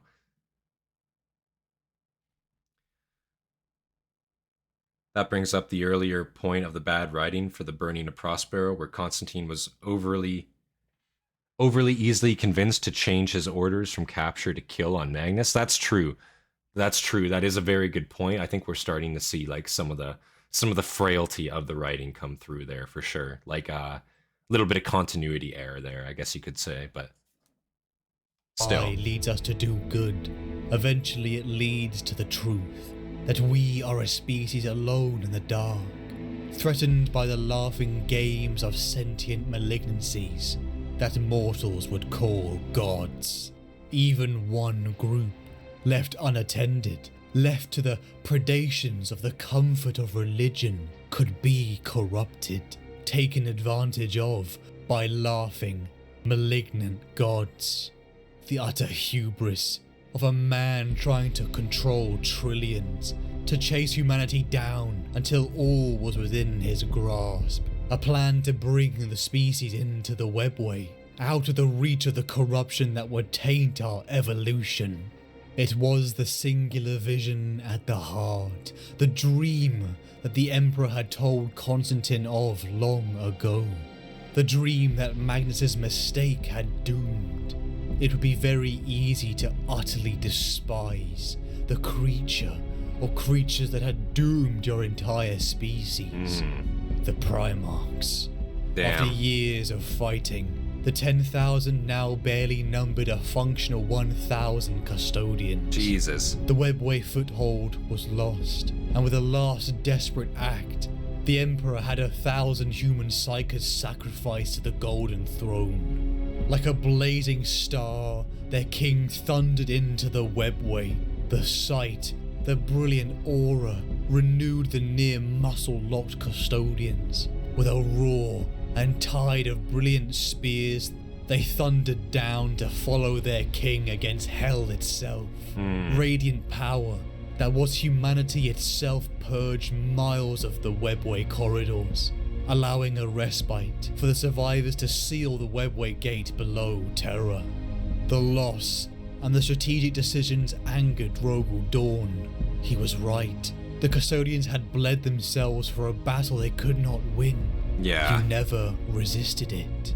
The orders were outdated, yet they couldn't maneuver around the orders of their source. That's true. That right there basically sums it up. Yeah, they still had their orders, but their orders were outdated. The webway already at this point had failed. Why are you still protecting it? That's a very valuable logic for sure. Totally can see where Rogal Dorn was coming from in that. Rogal Dorn was coming from in that case. Why were you wasting your time protecting this when it was already a lost cause and shit's already happened since then that makes that useless? King, the mind truly does make some powerless and give strength to others. You'd all rather have died following a command than countermand it. Constantin and Dorn, the Custodies and the Primarchs, both forged by the Emperor, but the ability to truly think freely was a gift or a curse denied to Constantin. A choice that showed its weakness when the very being his existence orbited was silent. Dorn could sense it within him, never quite able to mask the disdain he had for the Primarchs, how he saw their free will as an error in their forging. But now it did not matter. Even with Dorn pointing out all the flaws, the failures, and the position they were now in, words that would drive any man to indignation, Constantin felt nothing, and yet the task remains before us.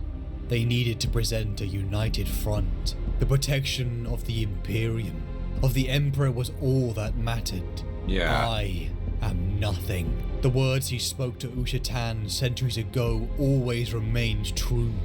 An instrument to be cast aside when its function is performed. Damn. An instrument.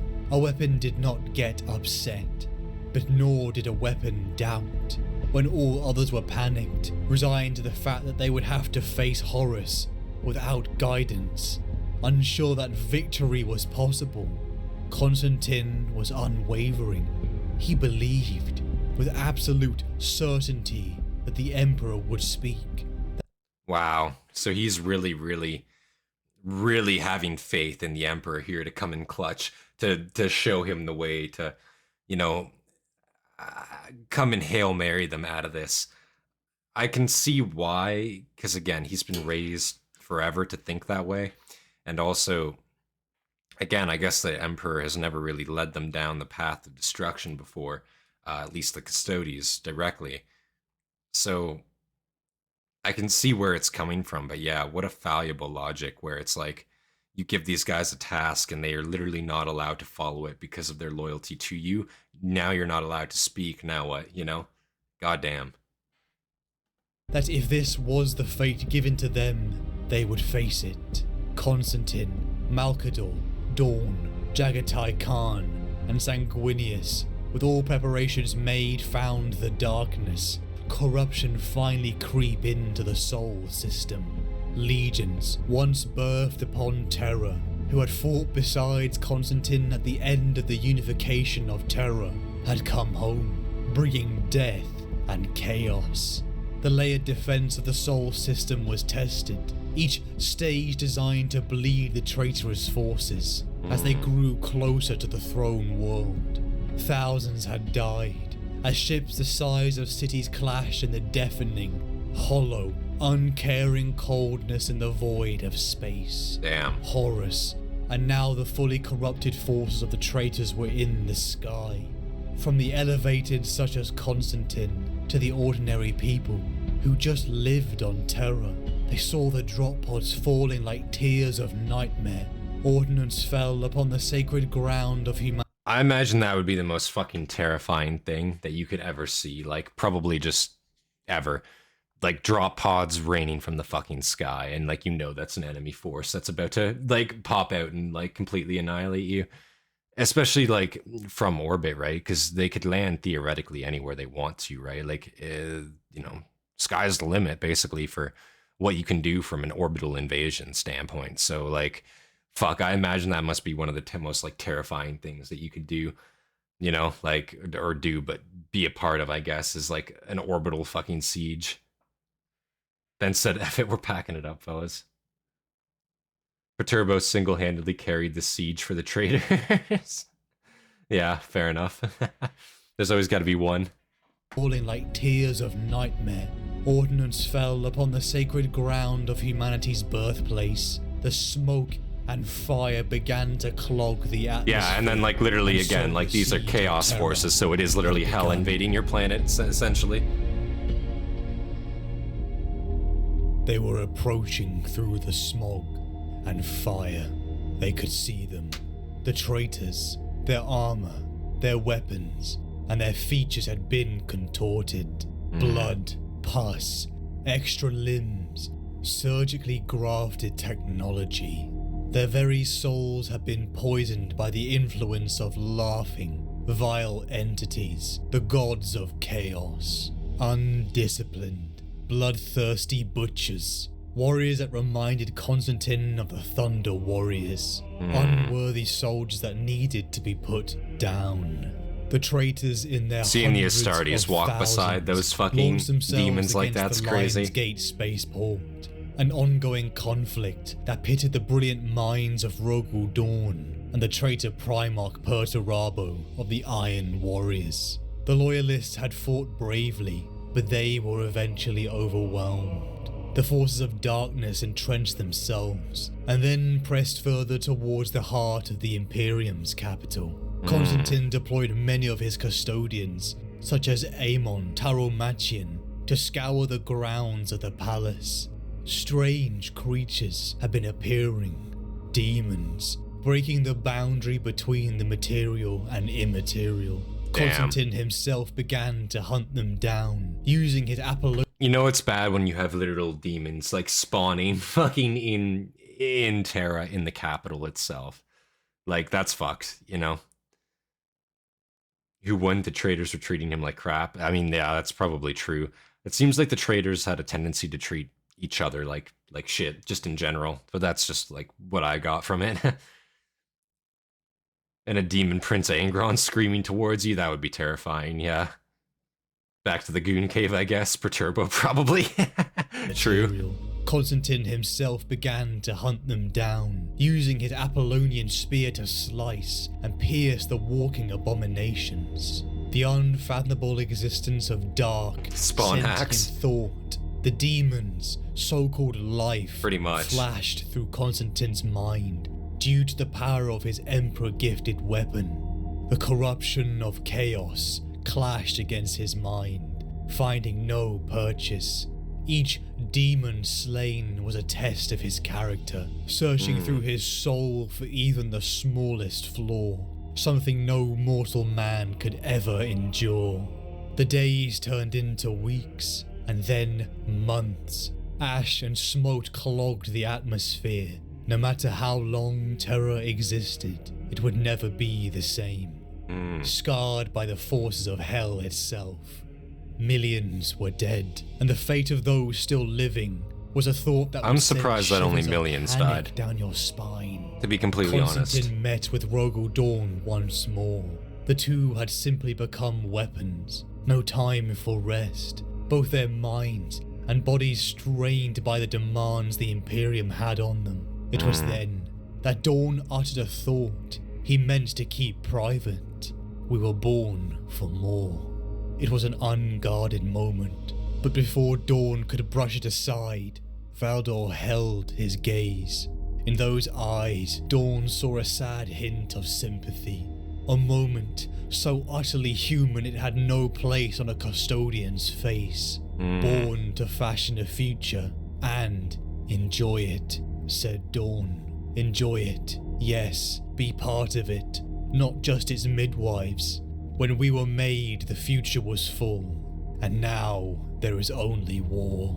Wow. All those centuries ago, at the side of the Emperor, Constantin had heard his martyr talk of the vision, the salvation of the species. You are the bringer of the new age. You... And I guess at this point, like, from the start of the Great Crusade to the Horus Heresy itself, it really was not that long that all that happened. Only a couple centuries, really, in the grand scheme of things. Like, I'm pretty sure, right? It wasn't that long. It wasn't like a millennia or anything like that. I'm pretty sure it was only a couple hundred years before all this really popped off. Maybe I'm incorrect on that, though. Somebody let me know.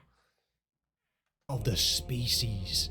You are the bringer of the new age. You are the warden of the old. You are the destroyer. You are the preserver. Constantin and the Custodians were meant to be humanity's guides. And then, when the dream was achieved, he was meant to enjoy it. Perhaps it was why the Emperor had given him the Apollonian spear. Why he had made sure Constantin never lost his humanity. Because it would be needed in the peace to come. Interesting. Constantin got tired. He made mistakes. He was human, however elevated and transformed. The being that lay beneath was a man. We will prevail, Rogel, he said. One day, you'll break your sword and hang up your shield, and you will sit and laugh, and from the window see golden towers standing without fear, or aegis, or batteries, freed from all possibility of threat because of what we do now. Interesting. Constantin believed it, utterly Obviously, and truly. that's not what I have happened. to. The alternative is unacceptable. Wow. The siege of Shit, Terra dog. continued. Jagatai Khan, Constantin and Raldoron of the Blood Angels assembled a force, preparing to sally out in the defense of the Colossi Gate. 3 figures that seemed like heroes of long-lost myths to the mortal defenders, barely holding on. Militant General Burr met the 3 figures. The commander of the front looked on in shock as the enormous Primarch Jagatai Khan told him he had deference as a leader of the zone, sharing into the horrors that was the traitorous forces. He told the 3, "It is my honor, lords. With respect, I'd rather strip bare and charge those bastards alone than give any of the 3 of you an order."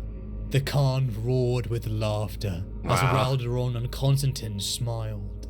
It felt good to be reminded of what they were fighting for. A brief light of humanity in the darkness of an unending. And it is very sad to hear them keep saying, like, oh, this is what we're fighting for. We're fighting for after the fact. We're fighting for the peacetime of it. And then obviously we know 40k exists, and there is really no peace for it, you know? Like, the peace is not coming. There is no great peace after all this, and it's pretty sad to hear them talk about it as if it's gonna happen, as if, like, you know, things just aren't gonna get fucking unfathomably worse from here on out. Like, you know, goddamn. A brief light of humanity in the darkness of an unending war. The task force leapt forward, cleaving demons in numbers worthy of songs of praise, as they felt the vengeance of humanity beat in their chest. As the siege continued, months of ceaseless war, as Constantin and the defenders fought to near exhaustion, protecting the weakening emperor upon the golden throne, who in turn battled with the Imperium, with the dwindled forces of the Custodies, dragged to every corner of the conflict. Duties they had attended to during the times of peace began to be neglected. Deep below the palace, inside the infamous Blackstone prison, where all kinds of foul artifacts and prisoners were kept, one slipped out. Basilio Foe, the mad scientist who long ago had sought to create a virus designed specifically to kill Legiones Astartes. Running through the wreckage and ruins of the palace, the mad scientist found himself the prey of a monster dreaded throughout the galaxy, a Night Lord's legionary. Wounded and at the edge of death, he was saved. As the Emperor's greatest weapon slew the traitor, Constantin debated with himself, sparing Basilio Foe, as the weapon he was creating may be of use. Like, that's such a silly debate, though. Like, I imagine what's keeping Astartes alive under any condition like that, virus, threat, whatever have you.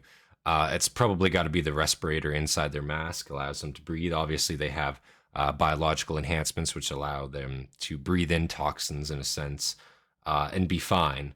But, you know, I still feel like fucking enough chemical gas through your respirator is still probably going to kill you. So I imagine the complicated part would be to develop a virus that's small enough to fit through the particulate design of their helmet, you know? I think that's probably where the challenge would lie.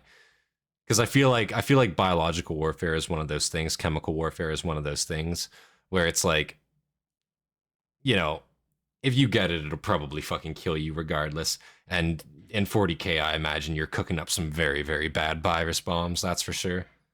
Foe, as the weapon he was creating may be of use.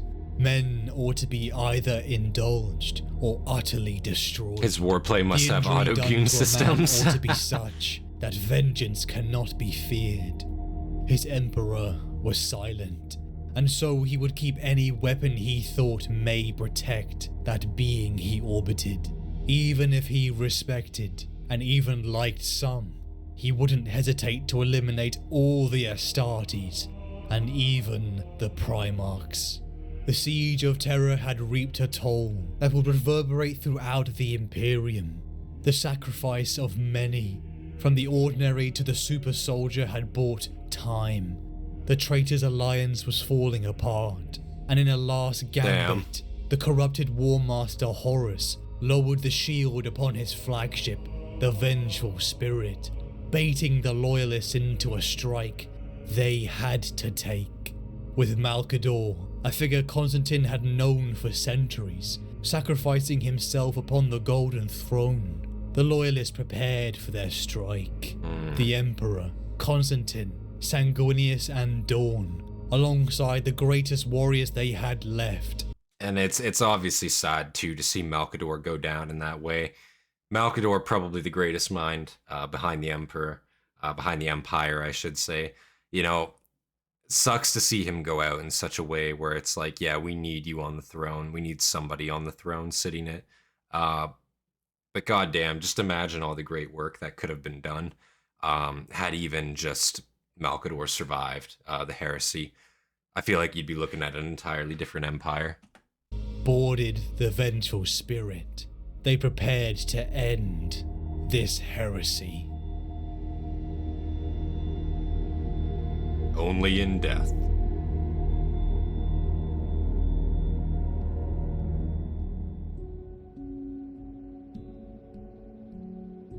Because your own strength is unequal to the task, do not assume that it is beyond the powers of man. But if anything is within The the Emperor was powers and depressed by province of that? man, Yeah, I bet. believe that it is within Very your depressing own to leave compass your right also. hand, or to lose your A right hand new man in that way. age had been birthed. One that will last Does do the 10,000 end, years yeah. before its eventual expiry. A staggering, limping age that will see the last vigor of the crusade dampened down and stamped out. An age of forgetting and smothering. War will never cease from that point. Not truly, but on Terra itself, a shocked silence descends. For a strange and short interval, like a caught breath after trauma, the world holds itself static. The surviving titans are like haze-wreathed statues on the grey horizon. Fighting men and women stand, their arms slack by their sides, their dull eyes staring at the falling ash. It is into this world that the Wolf King returns at last, too late to influence the outcome, yet too early to escape it. It is his surviving see. grey hunters who stalk through the echoing corridors and banish the last of the ghosts from the still hot stone. Even the primarchs are humbled by what has taken place. They no longer strut, not like they did on Ullanor 7 years before. They are diminished, the ones who survive. Valdor finds him in a place that was designed as an observatory, but will become, over 1,000 painful years, of all things, a chapel. Your brother is looking for you. He says. He means the lion, who has come back, also too late, and who now rages through the corridors, lost in a storm of grief and madness. Russ looks up. His mane is matted, his fangs look blunt. When he smiles, it is gruesome, a retching of flesh once ruddy, and apt to genuine mirth. Still carrying that damned thing. He observes. Valdor does not know if he can ever let go of it. His fingers have been clamped around the grip for so long that they are hard to prise open. The illuminations still echo in his mind. Thousands of them. He has killed thousands. I am Battle Brother Sky of the World Eaters. My imperfection is my doubt. I am Shadow of the Open Hand Cult. My imperfection is my fear. I am the demon Bilebringer. My imperfection is my name alone. Where is yours? Valdor asks. His voice cracks with fatigue. Even for him, this has been like a lingering death. He cannot forget what he saw on the vengeful spirit. Interesting that, like, he's killing demons and he's getting insight onto the demons that he's killing, learning their names, learning what they are. That's kind of fucked. Again, I can understand a weapon like that, and maybe the Emperor's motive to give him a weapon like that, assuming that was a true motive. But goddamn, when you kill an emperor or an empire, a demon, when you kill a demon, a chaos demon, and now suddenly you're learning its name, you're learning everything about it, you're learning its thoughts, its feelings, I imagine that would fuck you up enough times. For sure, and he's sitting there saying he killed thousands. Nor what was lost on those never-born infused decks. Russ snorts. I told you I never used it. I gave it to you myself. Here, before you left. And it did what you told me it would. Russ looks straight at Valdor. Only my blade illuminates those it strikes, not the hand that carries it. Did that achieve anything? I don't know. I never will now. Valdor lowers himself, crouching on cramped, stiff muscles. Nothing he did was without purpose. A seed may flower many centuries from its planting. I have seen it myself. Russ looks sour. You never stop. Even now. Even here. You're still spouting those platitudes? Do not be so hasty to write off his wisdom. He's dead, Constantin! Oh, Russ roared, finally rousing himself and shaking the dust from his pelt. that's like an amazing point. Have faith, have faith. He's still here for us. He is still here, I promise. It's like, he is dead. Like, as far as anybody knows right now, he is dead. And even if he's on the throne, he's not active, you know? So, yeah, I can see what Russ is saying here. It's a bit crazy. It hurts, yeah, it does. He places his hand on Russ's shoulder and exerts a faint pressure of reassurance. This is not over yet, Wolf King. Valdor says, in as empathetic a manner as he has ever managed. There are sagas yet. Valdor looks up. The candles glutter in the chamber. It's very weird we're seeing this, like, this moment of humanity from Valdor here. It said it even surprised him. I wonder where it's coming from. If it's just an act of somebody's car alarm is going out outside or going off outside. That's annoying as fuck. But I wonder if it's like that took my thought away now. If it's an act of compassion for Russ because they have sort of a connection in a sense. They kind of understand each other, both gifted with the same sort of weapon and the same kind of curse that comes with that weapon. Yeah, man, that's rough. I feel like they obviously do get along a lot better than any of the other Primarchs, and I just feel like they kind of understand each other a lot more because of that link.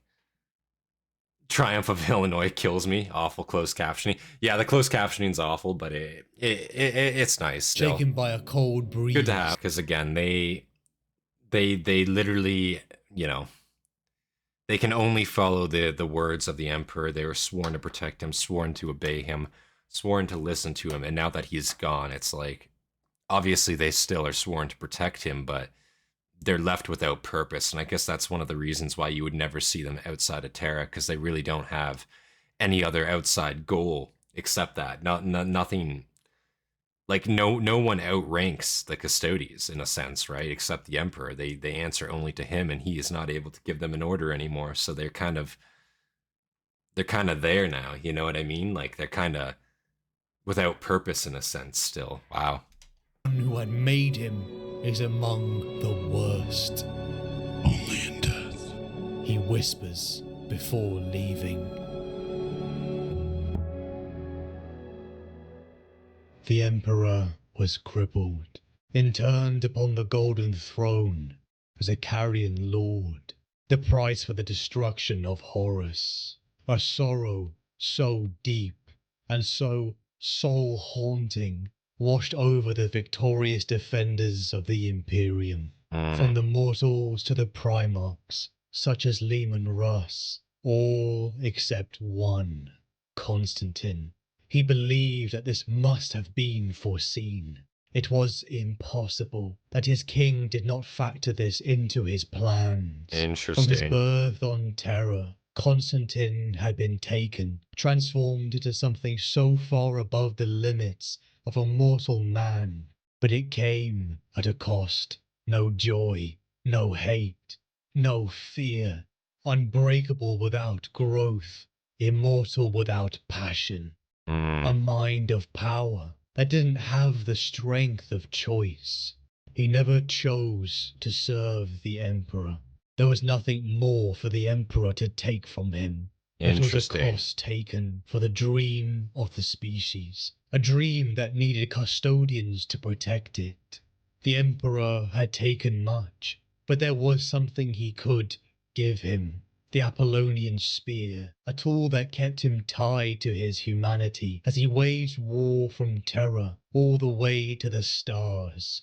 A great crusade, a war to bring all of humanity together, to save the species. And after 2 centuries, when that dream was within their fingertips, it was ripped away. 2 centuries those whose only. forging was flawed. That's pretty quick on the galactic scale. Primarchs. Constantin chose to employ any method, any deed that would achieve the protection of his king. It did not matter if it was honorable. Constantin was born to defend the Emperor.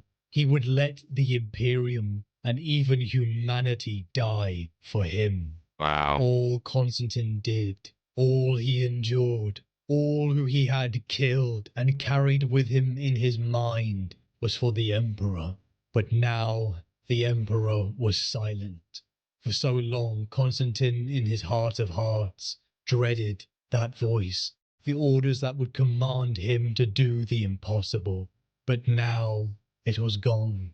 The hollowness, the free thinking was horrifying. He had changed. In his last meeting with Leman Russ, he showed a display of humanity no other custodian was capable of. He had utter faith that this must be part of his master's plan. Nothing he did was without purpose. So he still has faith to the end. Many That centuries this was from the his Emperor's plan. plan and his I have will. seen it myself. That's kind of crazy, man. Because your own strength is unequal to the task, do not assume that it is beyond the powers of man. But if anything is within the powers and providence of man, believe that it is within your own compass also. Constantin believed he had made the choice, perhaps the first choice in his life. Damn. He had the strength where all others were melancholic. Only in death would be the last words uttered by the first custodian of the Emperor as he left Terra. Time for the Imperium passed. This age faded into myth. Constantin, the primarchs, all figures of mythology, to an empire that has rotted for over 10,000 years. Damn. A vision of a far-off future state, spun out of reality and into the cold halls of an undiscovered time, where the galaxy itself was darkened by strife, and whole worlds were cast into flame. A zealous, authoritarian nightmare. As the Imperium has rotted, a name, a title has been spoken in hushed whispers, linked to schemes that had danced in the shadows of the rotten Imperium. A name who is the enemy of the Inquisition, the forces of chaos and Xenos alike. Inside The Inquisition. a pocket dimension, with an army of psychic blanks, winged space marines, and super soldiers, armored in gold, a figure seeks a name, the true name of the Emperor of mankind, a power that could have hold over the most powerful soul in the galaxy, control in the hands of the King in Yellow. Constantin Valdor, the first custodian, hero of the Unification Wars, the Great Crusade and the Horus Heresy, the Emperor's most loyal servant. Because what if the dream that Constantin's existence orbited did not die? What if it had just changed? What if to save his Emperor and the species it required something incredible, a death, an apotheosis? What if humanity required a god emperor, all at the hands of a king in yellow? A dream was created long ago. So he's literally trying to think of a way to res the Emperor back here, trying to find out his name. Is this correct? So he's still serving the Imperium at this point, to my knowledge. Like the King in Yellow, I've heard that name before. So that's Constantine. So he's still out there. He's still kicking. Is that correct? Am I understanding that correctly? And a warrior was forged to protect it. He was its protector. He was its custodian.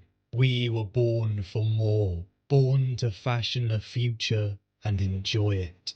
Because Star Child. only in death Yeah, he's still around. does duty He's still out there, end. chilling in the webway. Okay.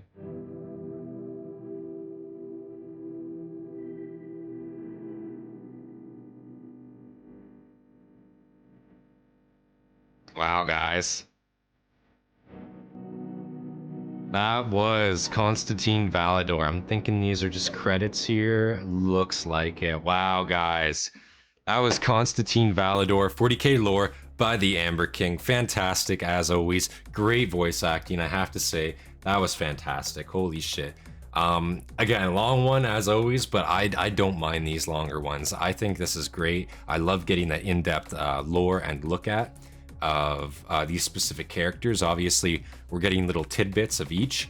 You know, of each character, we're seeing each Primarch a little individually, so even though we're not, you know, checking them out per se, you know, I appreciate that a lot. 10 membership, holy shit. Thank you, Hobbit, I appreciate that, man. Wow. Big shout out to you there, Hobbit, holy shit. Wow. Wow. Holy shit. Holy shit.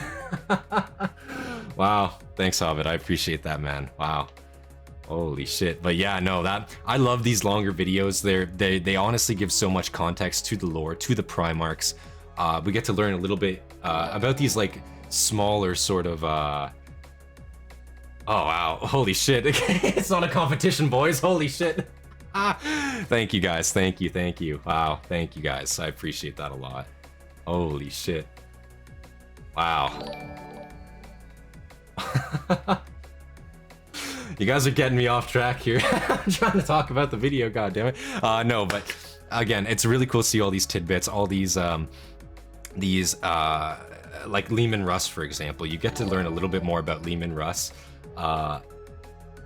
Yeah, shout out to those guys for the memberships, Hobbit and Papa Pyth. Thank you guys. That's fucking fantastic, man. Wow. Holy shit. Holy shit. That's fucking awesome to see. Thanks, boys. Oh my god, I'm getting spam with notification sounds now, guys. Distraction money, go. Yeah, fucking like flash powder, you know? Holy shit. No, Leman Russ was great to see, learning a little bit more about him, the weapons he had, you know, all that shit. The fact that he can learn, like Constantin Valdor, the fact that he can actually learn the emotions of the people that he kills, he learns their names, he learns the specifics about them. Holy shit, gotta do Conrad Kurz next, my second favorite Primarch, Conrad Kurz. Ah man, fuck, wow, we're gonna have to do that for sure, for sure. Big thank you to you, David, I appreciate that, man, wow. Holy shit. Is it possible for a Gene Stealer cult story reaction, as it's early? Gene Stealer cult reaction, How long is it, how long is it? Let's see here, Gene Stealer cult reaction. Oh, I guess not reaction. We're trying to get my reaction. What video is it here? West Hammer, is that what you're thinking? Is the West Hammer one? If it's short enough, maybe. I don't know if I want to do a 24-minute one, just because, you know, we've been streaming for 4 hours here. I might stream some games later tonight, but for the reactions, I kind of want to keep it to one reaction, kind of, for these types of streams. Warrior tier? Let's just see here. Warrior tier.